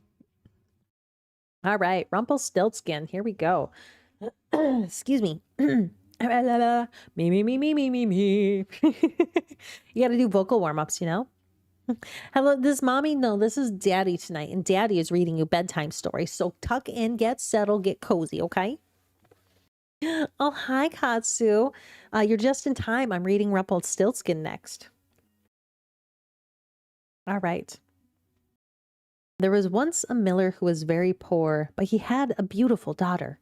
Now it once happened that he had occasion to speak with the king, and in order to give himself an air of importance, he said, "I have a daughter who can spin gold out of straw." The king said to the miller, "That is an art in which I am much interested. If your daughter is as skillful as you say she is, bring her to my castle tomorrow, and I will put her to the test." Accordingly, when the girl was brought to the castle, the king conducted her to a chamber which was quite full of straw, gave her a spinning wheel and a reel, and said, "Now set to work, and if between tonight and tomorrow at dawn you have not spun the straw into gold, you must die." Thereupon he carefully locked the door of the chamber, and she remained alone. There sat the unfortunate miller's daughter, and for the life of her did not know what to do. She had not the least idea how to spin straw into gold, and she began more and more distressed until at last she began to weep. Then all at once the door sprang open, and in stepped a little man who said, "Good evening, Mistress Miller. What are you weeping so for?" "Alas," answered the maiden, "I've got to spin gold out of straw, and I don't know how to do it." Then the little man said, "What will you give me if I spin it for you?" My necklace? Said the maid. The little man took the necklace, sat down before the spinning wheel, and whir, whir, whir. In a trice the reel was full. Then he fixed another reel, and whir, whir, whir, thrice round, and that too was full. And so it went on until morning, when all the straw was spun and all the reels were full of gold. Immediately at sunrise the king came, and when he saw the gold he was astonished and much pleased, but his mind became only the more avaricious. So he had the miller's daughter taken to another chamber full of straw, larger than the former one, and he ordered her to spin it also in one night, if she valued her life. The maiden was at her wit's end and began to weep.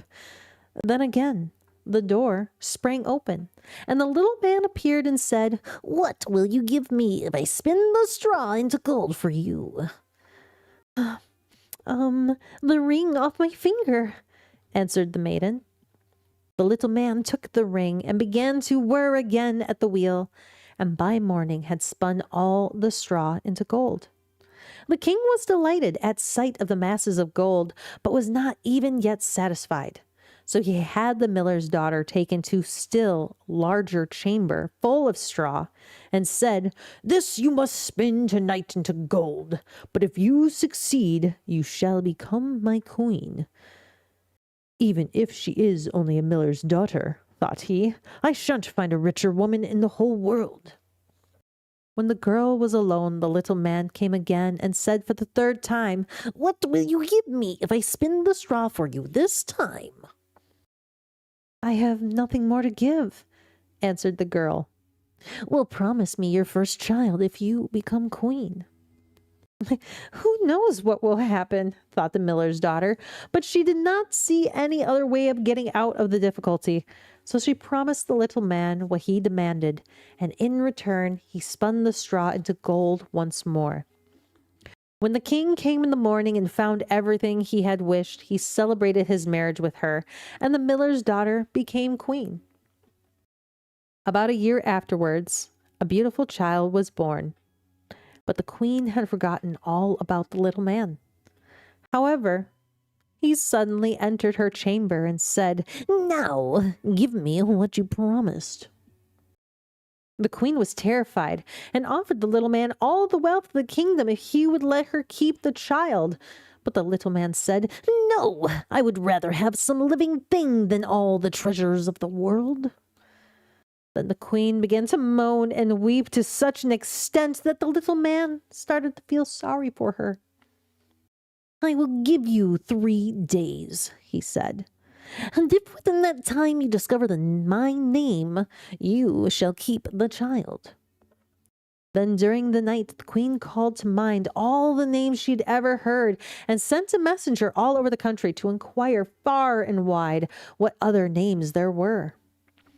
When the little man appeared the next day, she began with Casper, Melchior, Balthazar, and mentioned all the names which she knew, one after the other.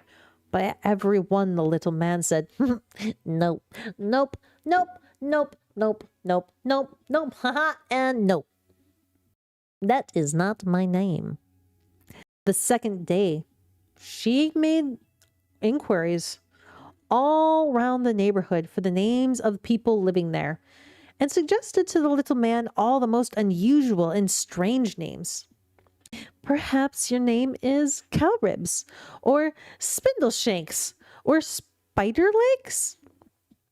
But again he answered, "No, that is not my name." On the third day the messenger came back and said, "I haven't been able to find any new names, but as I came round the corner of a wood of a lofty mountain, where the fox says good night to the hare, I saw a little house, and in front of the house a fire was burning, and all around the fire the most ridiculous little man was leaping. He was hopping on one leg and singing, "Today I bake, tomorrow I brew my beer, the next day I will bring the queen's child here. Ah, lucky 'tis that not a soul doth know, Rumpelstiltskin is my name, ho, ho." You can imagine how delighted the queen was when she heard the name. And soon afterwards, when the little man came in and asked, "Now, your majesty, what is my name?" At first she asked, "Is your name Tom?" "No." "Is it Dick?" "No." "Is it by chance Rumpelstiltskin?" "The devil told you that! The devil told you that!" shrieked the little man. And in his rage, he stamped his right foot into the ground so deep that he sank up to his waist. Then, in his rage, he seized his left leg with both hands and tore himself asunder in the middle. And we have a little drawing of Rumpelstiltskin, by the way. There you go. There you go. That is your story of Rumpelstiltskin, guys. What did you think of that one?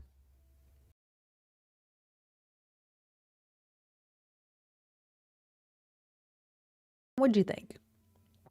Was that a good little soothing story? Daily reminder, I look amazing today. Have a great day. Well, thank you, Privy. I appreciate you. You have an amazing day too.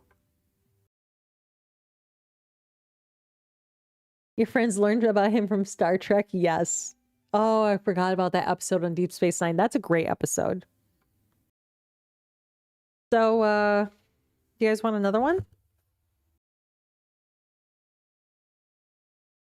Which book we picking? Blue, green, or red?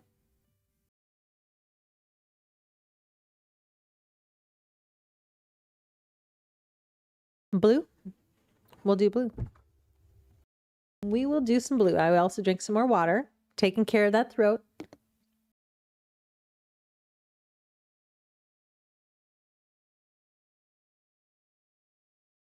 You want the little match girl? Ooh, hold on. Which book is that in? I'm going to put that aside for the next story. After this next one. Little match girl, little match girl. Because I know I have that one. And if it's not in either of these, it's in, I have, I love short stories. I have 4 more books of short stories that I did not bring over here.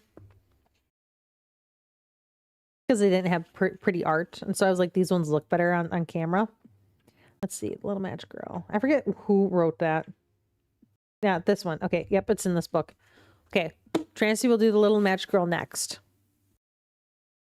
Yeah, I'm reading stories on real paper. Real paper. I like to touch books. And I like having the books because it's like, okay, this is going to sound morbid, but I kind of think of it as like Carcasses of Conquest. You know how like hunters hang dead deer on their walls and shit, and they're like, look, I hunted that. It's kind of the same thing for me with a book. It's like, oh, I fucking read that. So, you know, it's that. All right, but we're going to do our blue book first, and then we're going to go back to that and do the Little Match Girl. Okay, Tales from Arabian Nights. Let's see. I'm going to hold the titles up here. It is made from the carcasses of trees. You are correct. All right, what story do you guys want to read next? What one do you want next?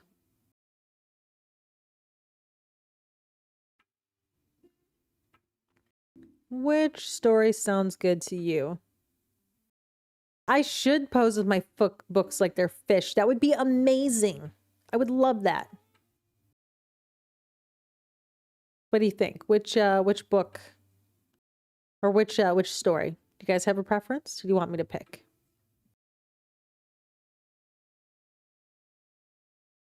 Bum bum bum ba-dum. Which book would you like? Or which story, I should say. Sinbad? Ooh, good one. That is a good one. Where is Sinbad? Sinbad the Sailor. Oh, that's a long one too. That's a long one. You guys ready to tuck in for a long one here? It's kind of long. It's like, let me put it this way. It starts on page 101 and ends on page 148. It's a little long. But it is a good one. And I'm willing to read it if you guys want it.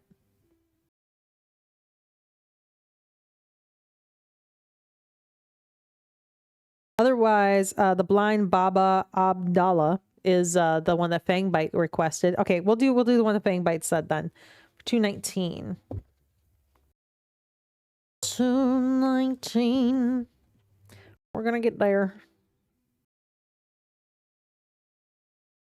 Let's see, do we have any art in this story? Aw, no art for this story, but that's okay. That's okay. We're going to read The Blind Baba Abdallah. You picked that one just because you want to hear me say that over and over and over again, right? The Blind Baba Abdallah. Okay, here we go. Yeah, I figured as much. I was born commander of the faithful in Baghdad and was left an orphan while I was yet a very young man, for my parents died within a few days of each other. I had inherited from them a small fortune, which I worked hard night and day to increase, till at last I found myself the owner of 80 camels. These I hired out to traveling merchants, whom I frequently accompanied on their various journeys and always returned with large profits. One day, I was coming back from Balsora, whither I had taken a supply of goods intended for India, and halted at noon in a lonely place which promised rich pasture for camels. I was resting in the shade under a tree when a dervish, going on foot towards Balsora, sat down by my side.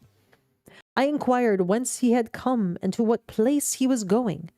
We soon made friends, and after we had asked each other the usual questions, produced the food we had with us and satisfied our hunger. While we were eating, the dervish happened to mention that in a spot only a little way off from where we were sitting, there was hidden a treasure so great that if my 80 camels were loaded till they could carry no more, the hiding place would seem as full as if it had never been touched. At this news, I became almost beside myself with joy and greed, and flung my arms round the neck of the dervish, exclaiming, "Good dervish, I see plainly that the riches of this world are nothing to you. Therefore, of what use is this knowledge of this treasure to you? Alone and on foot, you could carry away a mere handful. But tell me where it is, and I will load my 80 camels with it and give you one of them as a token of my gratitude." Certainly, my offer does not sound very magnificent, but it was great to me, for at his words a wave of covetousness had swept over my heart, and I almost felt as if the 79 camels that were left were nothing in comparison.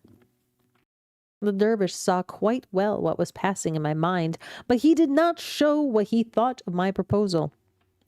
"My brother," he answered quietly, "you know as well as I do that you are behaving unjustly. It was open to me to keep my secret and to reserve the treasure for myself, but the fact that I have told you of its existence shows that I have confidence in you and hope to earn your gratitude forever by making your fortune as well as mine. But before I reveal to you the secret of the treasure, you must swear that, after we have loaded the camels with as much as they can carry, you will give me half to me, and let us go our own ways. I think you will see that this is fair, for if you present me with 40 camels, I, on my side, will give you the means of buying 1,000 more." I could not, of course, deny that what the dervish had said was perfectly reasonable. But in spite of that, the thought he would be as rich as I was unbearable to me. Still, there was no use in discussing the matter, and I had to accept his conditions or bewail to the end of my life the loss of immense wealth. So I collected my camels and set out under the guidance of the dervish. After walking some time, we reached what looked like a valley, but with such a narrow entrance my camels could only pass one by one. The little valley, or open space, was shut in by 2 mountains, whose sides were formed of straight cliffs which no human being could climb. When we were exactly between these mountains, the dervish stopped. "Make your camels lie down in this open space," he said, "so we can easily load them when we will go to the treasure." I did what I was bid and rejoined the dervish, who was trying to kindle a fire out of some dry wood. As soon as it was alight, he threw on it a handful of perfumes and pronounced a few words that I did not understand. Immediately, a thick column of smoke rose high into the air. He separated the smoke into two columns, and then I saw a rock, which stood like a pillar between two mountains, slowly open, and a splendid palace appear within. But commander of the faithful, the love of gold had taken such possession of my heart I could not even stop to examine the riches, but fell upon the first pile of gold within my reach and began to heap it into a sack I had brought with me. The dervish likewise set to work, but I soon noticed that he confined himself to collecting precious stones, and I felt it should be wise to follow his example. At length, the camels were loaded with as much as they could carry, and nothing remained but to seal up the treasure and go our ways. Before, however, this was done, the dervish went up to a great golden vase, beautifully engraved, and took from it a small wooden box, which he hid in the bosom of his dress, merely saying that it contained a special kind of ointment. Then he once more kindled the fire, threw on the perfume, murmured the unknown spell, and the rock closed and stood whole as before. The next thing was to divide the camels, after which we each took command of our own and marched out of the valley, till we reached the place in the high road where the routes diverged. Then we parted, the dervish going towards Balsora, and I to Baghdad. We embraced each other tenderly, and I poured out my gratitude for the honor he had done me in singling me out for his great wealth. And having said a hearty farewell, we turned our backs and hastened after our camels. I had hardly come up with mine when the demon of envy filled my soul. What does a dervish want with riches like that? I said to myself. He alone has the secret of the treasure and can always get as much as he wants. I halted my camels by the roadside and ran back after him. In one moment, I need some water.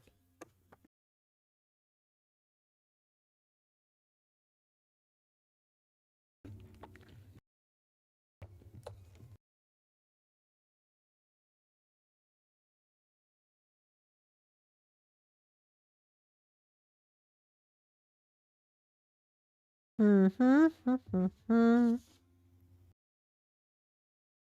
he halted his camels by the roadside and ran back to the dervish. I was a quick runner, and it did not take me very long to come up with him. My brother, I exclaimed as soon as I could speak. Almost at the moment of our leave-taking, a reflection occurred to me, which is perhaps new to you. You are a dervish by profession, and live in a very quiet life, only caring to do good and care less of the things of this world. You do not realize the burden that you lay upon yourself when you gather into your hands such great wealth, besides the fact that no one who is not accustomed to camels from his birth can ever manage the stubborn beasts. If you are wise, you will not encumber yourself with more than 30, and you will find those trouble enough. You are right, replied the dervish, who understood me quite well, but did not wish to quarrel over the matter. I confess I had not thought about it. Choose any 10 you like and drive them before you. I selected 10 of the best camels and proceeded along the road to rejoin those I had left behind. I had gotten what I wanted, but I had found the dervish so easy to deal with that I regretted I had not asked for 10 more. I looked back. He had only gone a few paces, and I called after him. My brother, I said, I am unwilling to part from you without pointing out what I think you scarcely grasp. Oh, thank you for the dolphin. Holy cow. Thank you for that.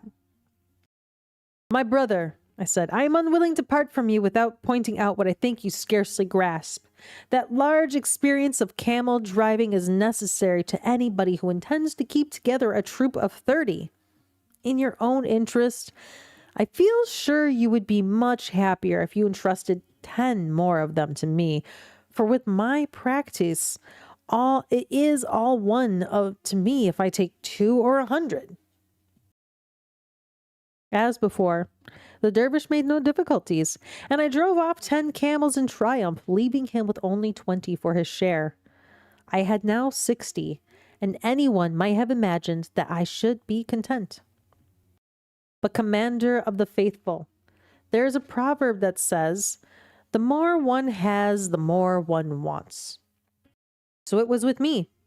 I could not rest as long as one solitary camel remained to the dervish. Returning to him, I redoubled my prayers and promises of eternal gratitude till the last 20 were in my hands. Make good use of them, my brother, said the holy man. Remember, riches sometimes have wings if we keep them for ourselves, and the poor are at our gates expressly that we may help them. My eyes were so blinded by gold that I paid no heed to his wise counsel and only looked about for something else to grasp. Suddenly, I remembered the little box of ointment the dervish had hidden, which was most likely contained a treasure more precious than all the rest, and I observed, "What are you going to do with that little box of ointment? It seems hardly worth taking with you. You might as well let me have it. Really, a dervish who has given up on the world has no need of ointment." Oh, if he had only refused my request. But then, supposing he had, I should have got possession of it by force. So great was the madness that had laid hold upon me. However, far from refusing it, the dervish at once held it out, saying gracefully, "Take it, my friend, and if there is anything else I can do to make you happy, you must let me know."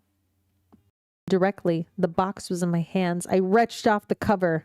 "As you are so kind," I said, "tell me, I pray you, what are the virtues of this ointment?" "They are most curious and interesting," replied the dervish.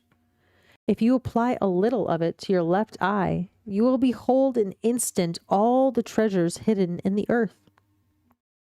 But beware, lest you touch your right eye with it, your sight will be destroyed forever." His words excited my curiosity to the highest pitch. "Make trial on me, I implore you," I cried, holding out the box to the dervish. "You will know how to do it better than I. I am burning with impatience to test its charms." The dervish took the box I had extended to him, and biting me shut my left eye, Hell, I like you. touched Hell, it I like gently with the ointment. I like you too. Thank you for the follow.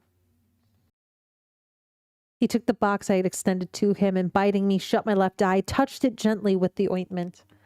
When I opened it again, I saw spread out, as if it were before me, treasures of every kind and without number. But as all this time I had been obliged to keep my right eye closed, which was very fatiguing, I begged the dervish to apply the ointment to that eye also. "If you insist upon it, I will do it," answered the dervish. "But you must remember what I told you just now. If the ointment touches your right eye, you will become blind." Unluckily, in spite of my having proved the truth of the dervish's words in so many instances, I was firmly convinced that he was now keeping concealed from me some hidden and precious virtue of the ointment. So I turned a deaf ear to all he said. "My brother," I replied, smiling, "I see you are joking. It is not natural that the same ointment should have two such exactly opposite effects." "It's true all the same," answered the dervish, "and it would be well for you if you believed my word." But I would not believe it, and dazzled by greed of avarice, I thought that if one eye could show me riches, the other might teach me how to get possession of them. And I continued to press the dervish to anoint my right eye, but he resolutely declined to do so. "After having conferred such benefits on you," said he, "I am loath indeed to work you such evil. Think what it is to be blind, and do not force me to do what you will repent as long as you live." I was of no use. "My brother," I said firmly. Pray, say no more, but do what I ask. You have most generously responded to my wishes up to this time. Do not spoil my recollection of you for a thing of such little consequence. Let what will happen. I take it on my own head and will never reproach you. Since you are determined upon it, he answered with a sigh, there is no use talking. And taking the ointment, he laid some on my right eye, which was tight shut. When I tried to open it, heavy clouds of darkness floated before me. I was as blind as you see me now. Miserable dervish, I shrieked. So it is true after all. Into what a bottomless pit has my lust after gold plunged me. Ah, now that my eyes are closed, they are really open. I know that all my sufferings are caused by myself alone. But, good brother, you who are so kind and charitable and know the secrets of such vast learning, have you nothing that will give me back my sight? Unhappily, man, replied the dervish, it is not my fault that this has befallen you, but is just a chastisement. And congratulations, Forever Bar, you're the chosen unicorn. And welcome, Nashi. Welcome to the stream. Unhappy man, replied the dervish, it is not my fault that this has befallen you, but it is just a chastisement. The blindness of your heart has wrought the blindness of your eyes. Yes, I have secrets that you have seen in the short time we have known each other, but I have none that will give you back your sight. You have proved yourself unworthy of the riches that were given you. Now they have passed into my hands, whence they will flow into the hands of others less greedy and ungrateful than you. The dervish said no more and left me, speechless, with shame and confusion, so wretched that I stood rooted to the spot while he collected the 80 camels and proceeded on his way to Balsora. It was in vain that I entranced him not to leave me, but at least to take me within reach of the first passing caravan. He was deaf to my prayers and cries, and I should soon have been dead of hunger and misery if some merchants had not come along the track the following day and kindly brought me back to Baghdad. And yeah, Momo made a little parent. She's sitting next to me right now. From a rich man, I had in one moment become a beggar, and up to this time I had lived solely on the alms that have been bestowed upon me. But in order to expiate the sin of avarice, which was my undoing, I ask each passerby to give me a blow. I'm sorry. I'm sorry. What?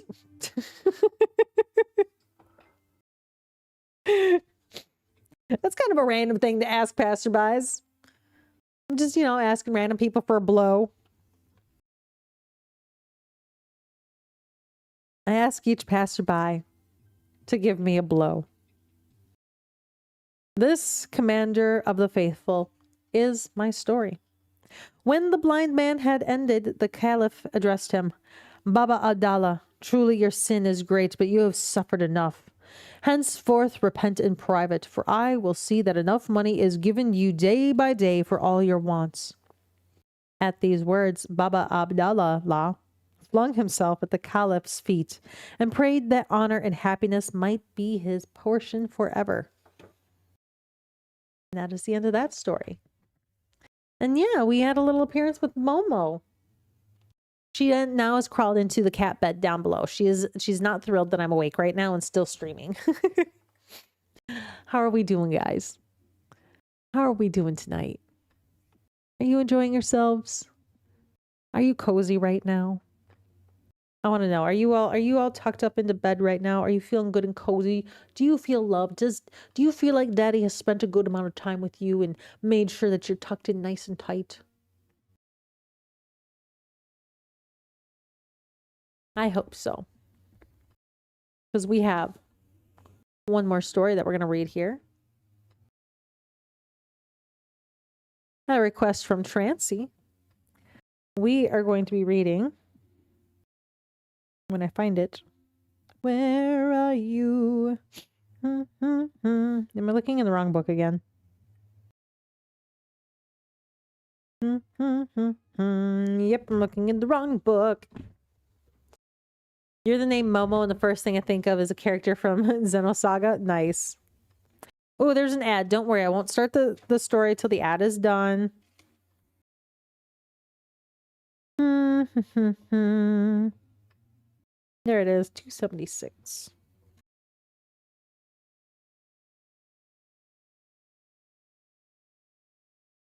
This is a sad song. Like, it's a sad story, but like, it's a good one too.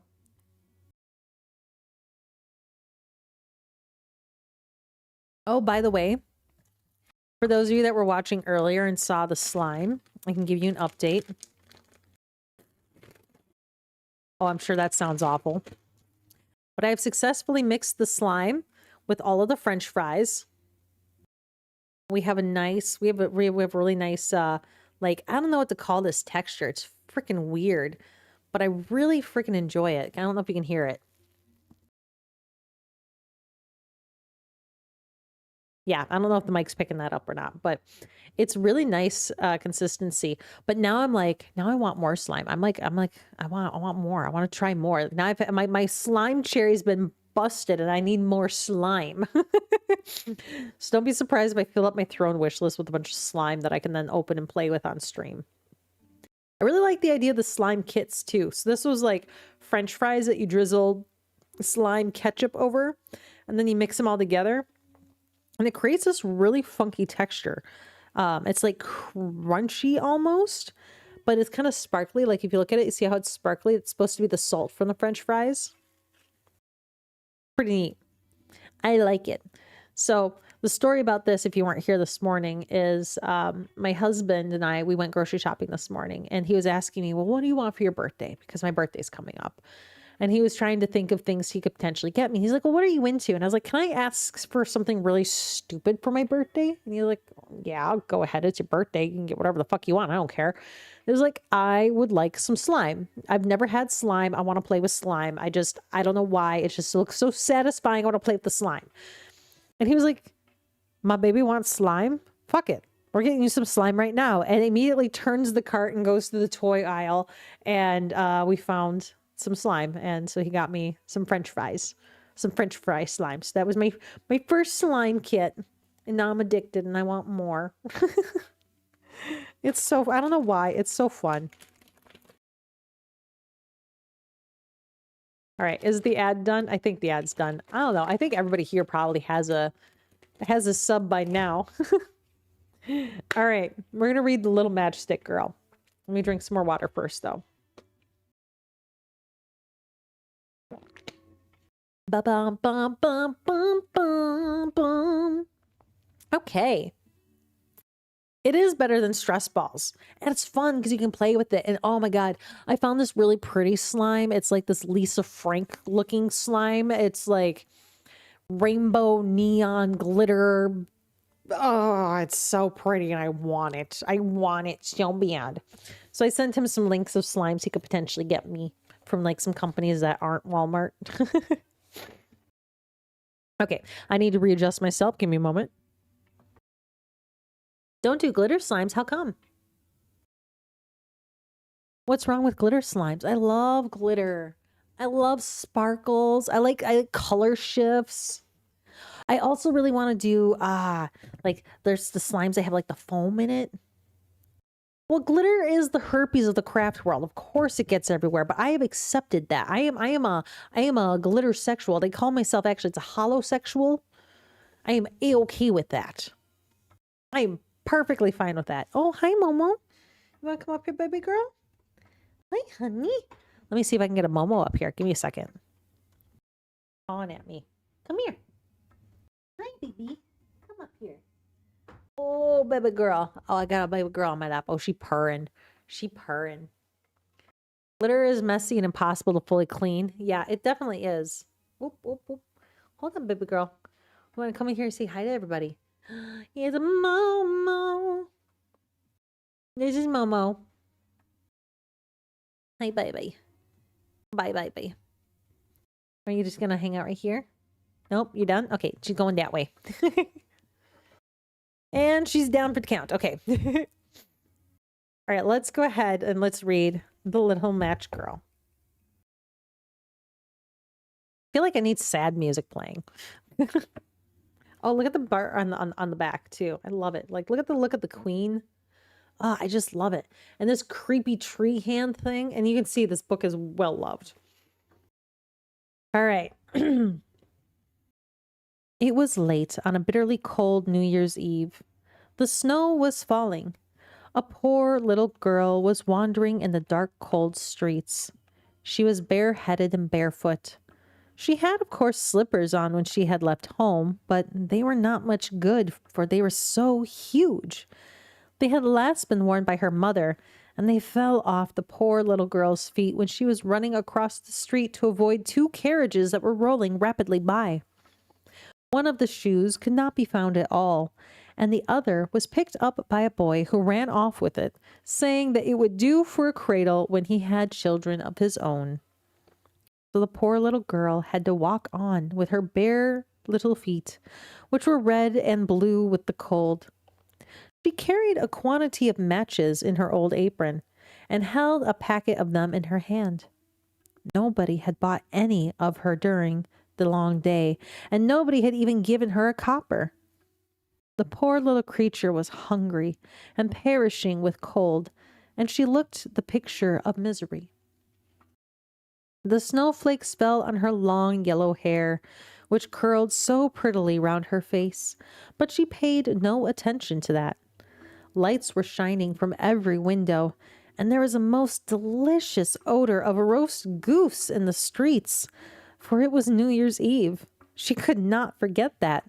She found a corner where one house projected a little beyond the next one, and here she crouched, drawing up her feet under her. But she was colder than ever. She did not dare go home, for she had not sold any matches, and had not earned a single penny. Her father would beat her, and besides it was almost as cold at home as it was here. They had only the roof over them, and the wind whistled through it all, though they stuffed up the biggest cracks with rags and straw. Her little hands were almost stiff with cold. Oh, one little match would do some good, if she only dared. She would pull one out of the packet and strike it on the wall to warm her fingers. She pulled out one. Shriek! How it sputtered and blazed. It burnt with a bright, clear flame, just like a little candle, when she held her hand round it. Now the light seemed very strange to her. The little girl fancied that she was sitting in front of a big stove with polished brass feet and handles. There was a splendid fire blazing in it and warming her so beautifully. 1 second, need more water. I think we're getting to the end of story time tonight. Excuse me. Okay.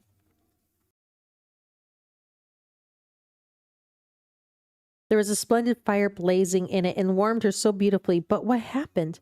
Just as she was stretching out her feet to warm them, the flame went out, the stone vanished, and she was left sitting at the end of the burnt match in her hand. She struck a new one. It burnt. It blazed up, and where the light fell upon the wall, it became transparent like gauze, and she could see right through it into the room. The table was spread with a snowy cloth and pretty china. A roast goose stuffed with apples and prunes was steaming on it. And what was even better, the goose hopped from the dish with the carving knife sticking in his back and waddled across the floor. It came right up to the poor child, and then the match went out, and there was nothing to be seen but the thick black wall. She lit another match. This time, she was sitting under a lovely Christmas tree. It was much bigger and more beautifully decorated than the one she had seen when she had peeped through the glass doors at the rich merchant's house this very Christmas. Thousands of lighted candles gleamed under its branches, and many colored pictures, such as she had seen in the shop windows, looked down at her. The little girl stretched out both her hands towards them. Then out went the match. All the Christmas candles rose higher and higher, till she saw that they were only the twinkling stars. One of them fell and made a bright streak of light across the sky. Someone is dying, thought the little girl. For her old grandmother, the only person who had ever been kind to her, used to say, "When stars fall, a soul is going up to God."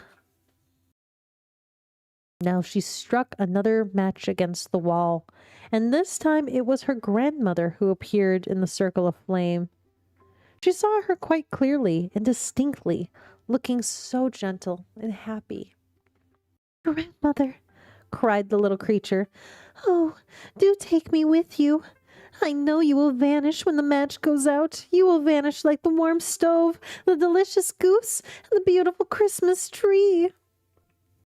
She hastily struck a whole bundle of matches, because she did so long to keep her grandmother with her. The light of the matches made it as bright as day. Grandmother had never before looked so big or so beautiful. She lifted the little girl up in her arms, and they soared in a halo of light and joy, far, far above the earth, where there was no more cold, no hunger, and no pain. For they were with God. In the cold morning light, the poor little girl sat there, in the corner, between the houses, with rosy cheeks and a smile on her face. Dead. Frozen to death on the last night of the old year.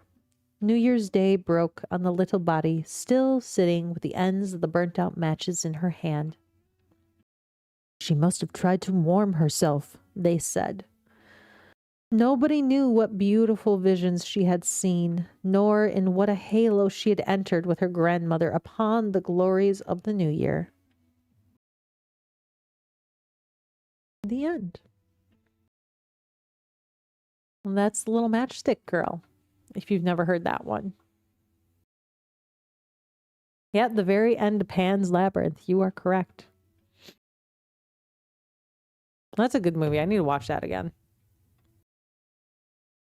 Little clap. Little clap. Well, guys, it's time. It's time for you to start winding down. It's time for you to take that moment to tuck yourself in, dive in, get real cozy. If you wear glasses, take them off and start to really settle in and time to go to bed. It is time. Daddy is coming in close to give you a little kiss. Mwah. Make sure you get a good night's sleep. Sleep well. Dream of beautiful, big, wonderful things, whether it be big men or big women or big boats. Oh my God, crush me, Mommy! Yeah. Careful what you wish for, Ethan. I wish to be in between your thighs. Yeah. All right, guys. So as usual, what we do is we do raid out here, but I don't know how to. Let me see if there's even anybody on that I know. Scooter Claw's on. We could go raid Scooter Claw. I don't know how long he'll be on for, but fuck it. Let's do it. Let's raid Scooter. I don't get to raid Scooter ever. I'm never up when he's streaming. So that's who we're going to raid out to, is to Scooter Claw. Yeah, we're doing a Scooter raid. I love it. Let me get that going.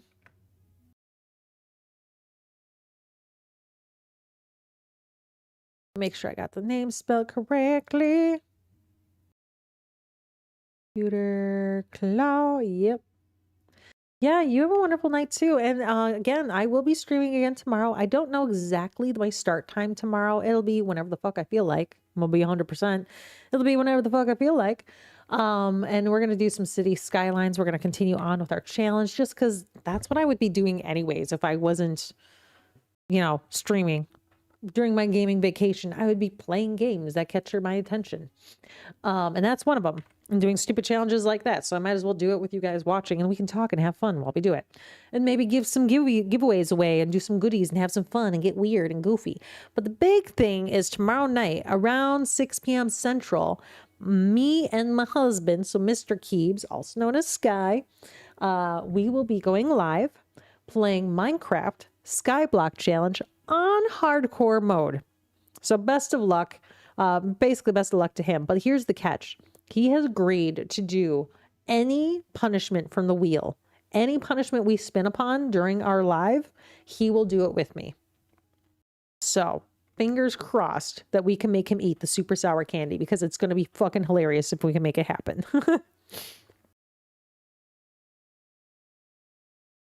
All right, we're going to go ahead and get Scooter Claw pulled up here. All right, well, I hope you guys enjoyed the story time. Now we're taking you over to Scooter Claw, who's playing Mina the Hollower. Oh, it's a cool little... He does a lot of like pixel style games and old school games and games that are styled like old school games. So it's good time. It's good time. And his model's adorable. So we're going to go ahead and get that raid going. But I hope you all have a wonderful night. Get some good sleep tonight and have just, have the sweetest of dreams. Have the sweetest of dreams. And thank you for joining me for this. And if you liked it, I will try to do more of this. If you want to do more of this, I'm down for that. I'll even try to get some other short stories to potentially add into the mix. And maybe I'll figure out a way to randomly pick a book and a story or something. That would be fun. But we are going to go ahead and get raiding. So have a good night, everybody. Sweet dreams. Yeah, more reading streams. All right. You know what? I'm gonna hook it up. I'm gonna hook it up. We're going to do Daddy Story Time a little more often. I'm going to make it happen. I'm going to make it happen. I like it. All right, guys. Sleep well, everybody. Have a good night. Bye. Dr. Wiley's castle? What? That looks so cool.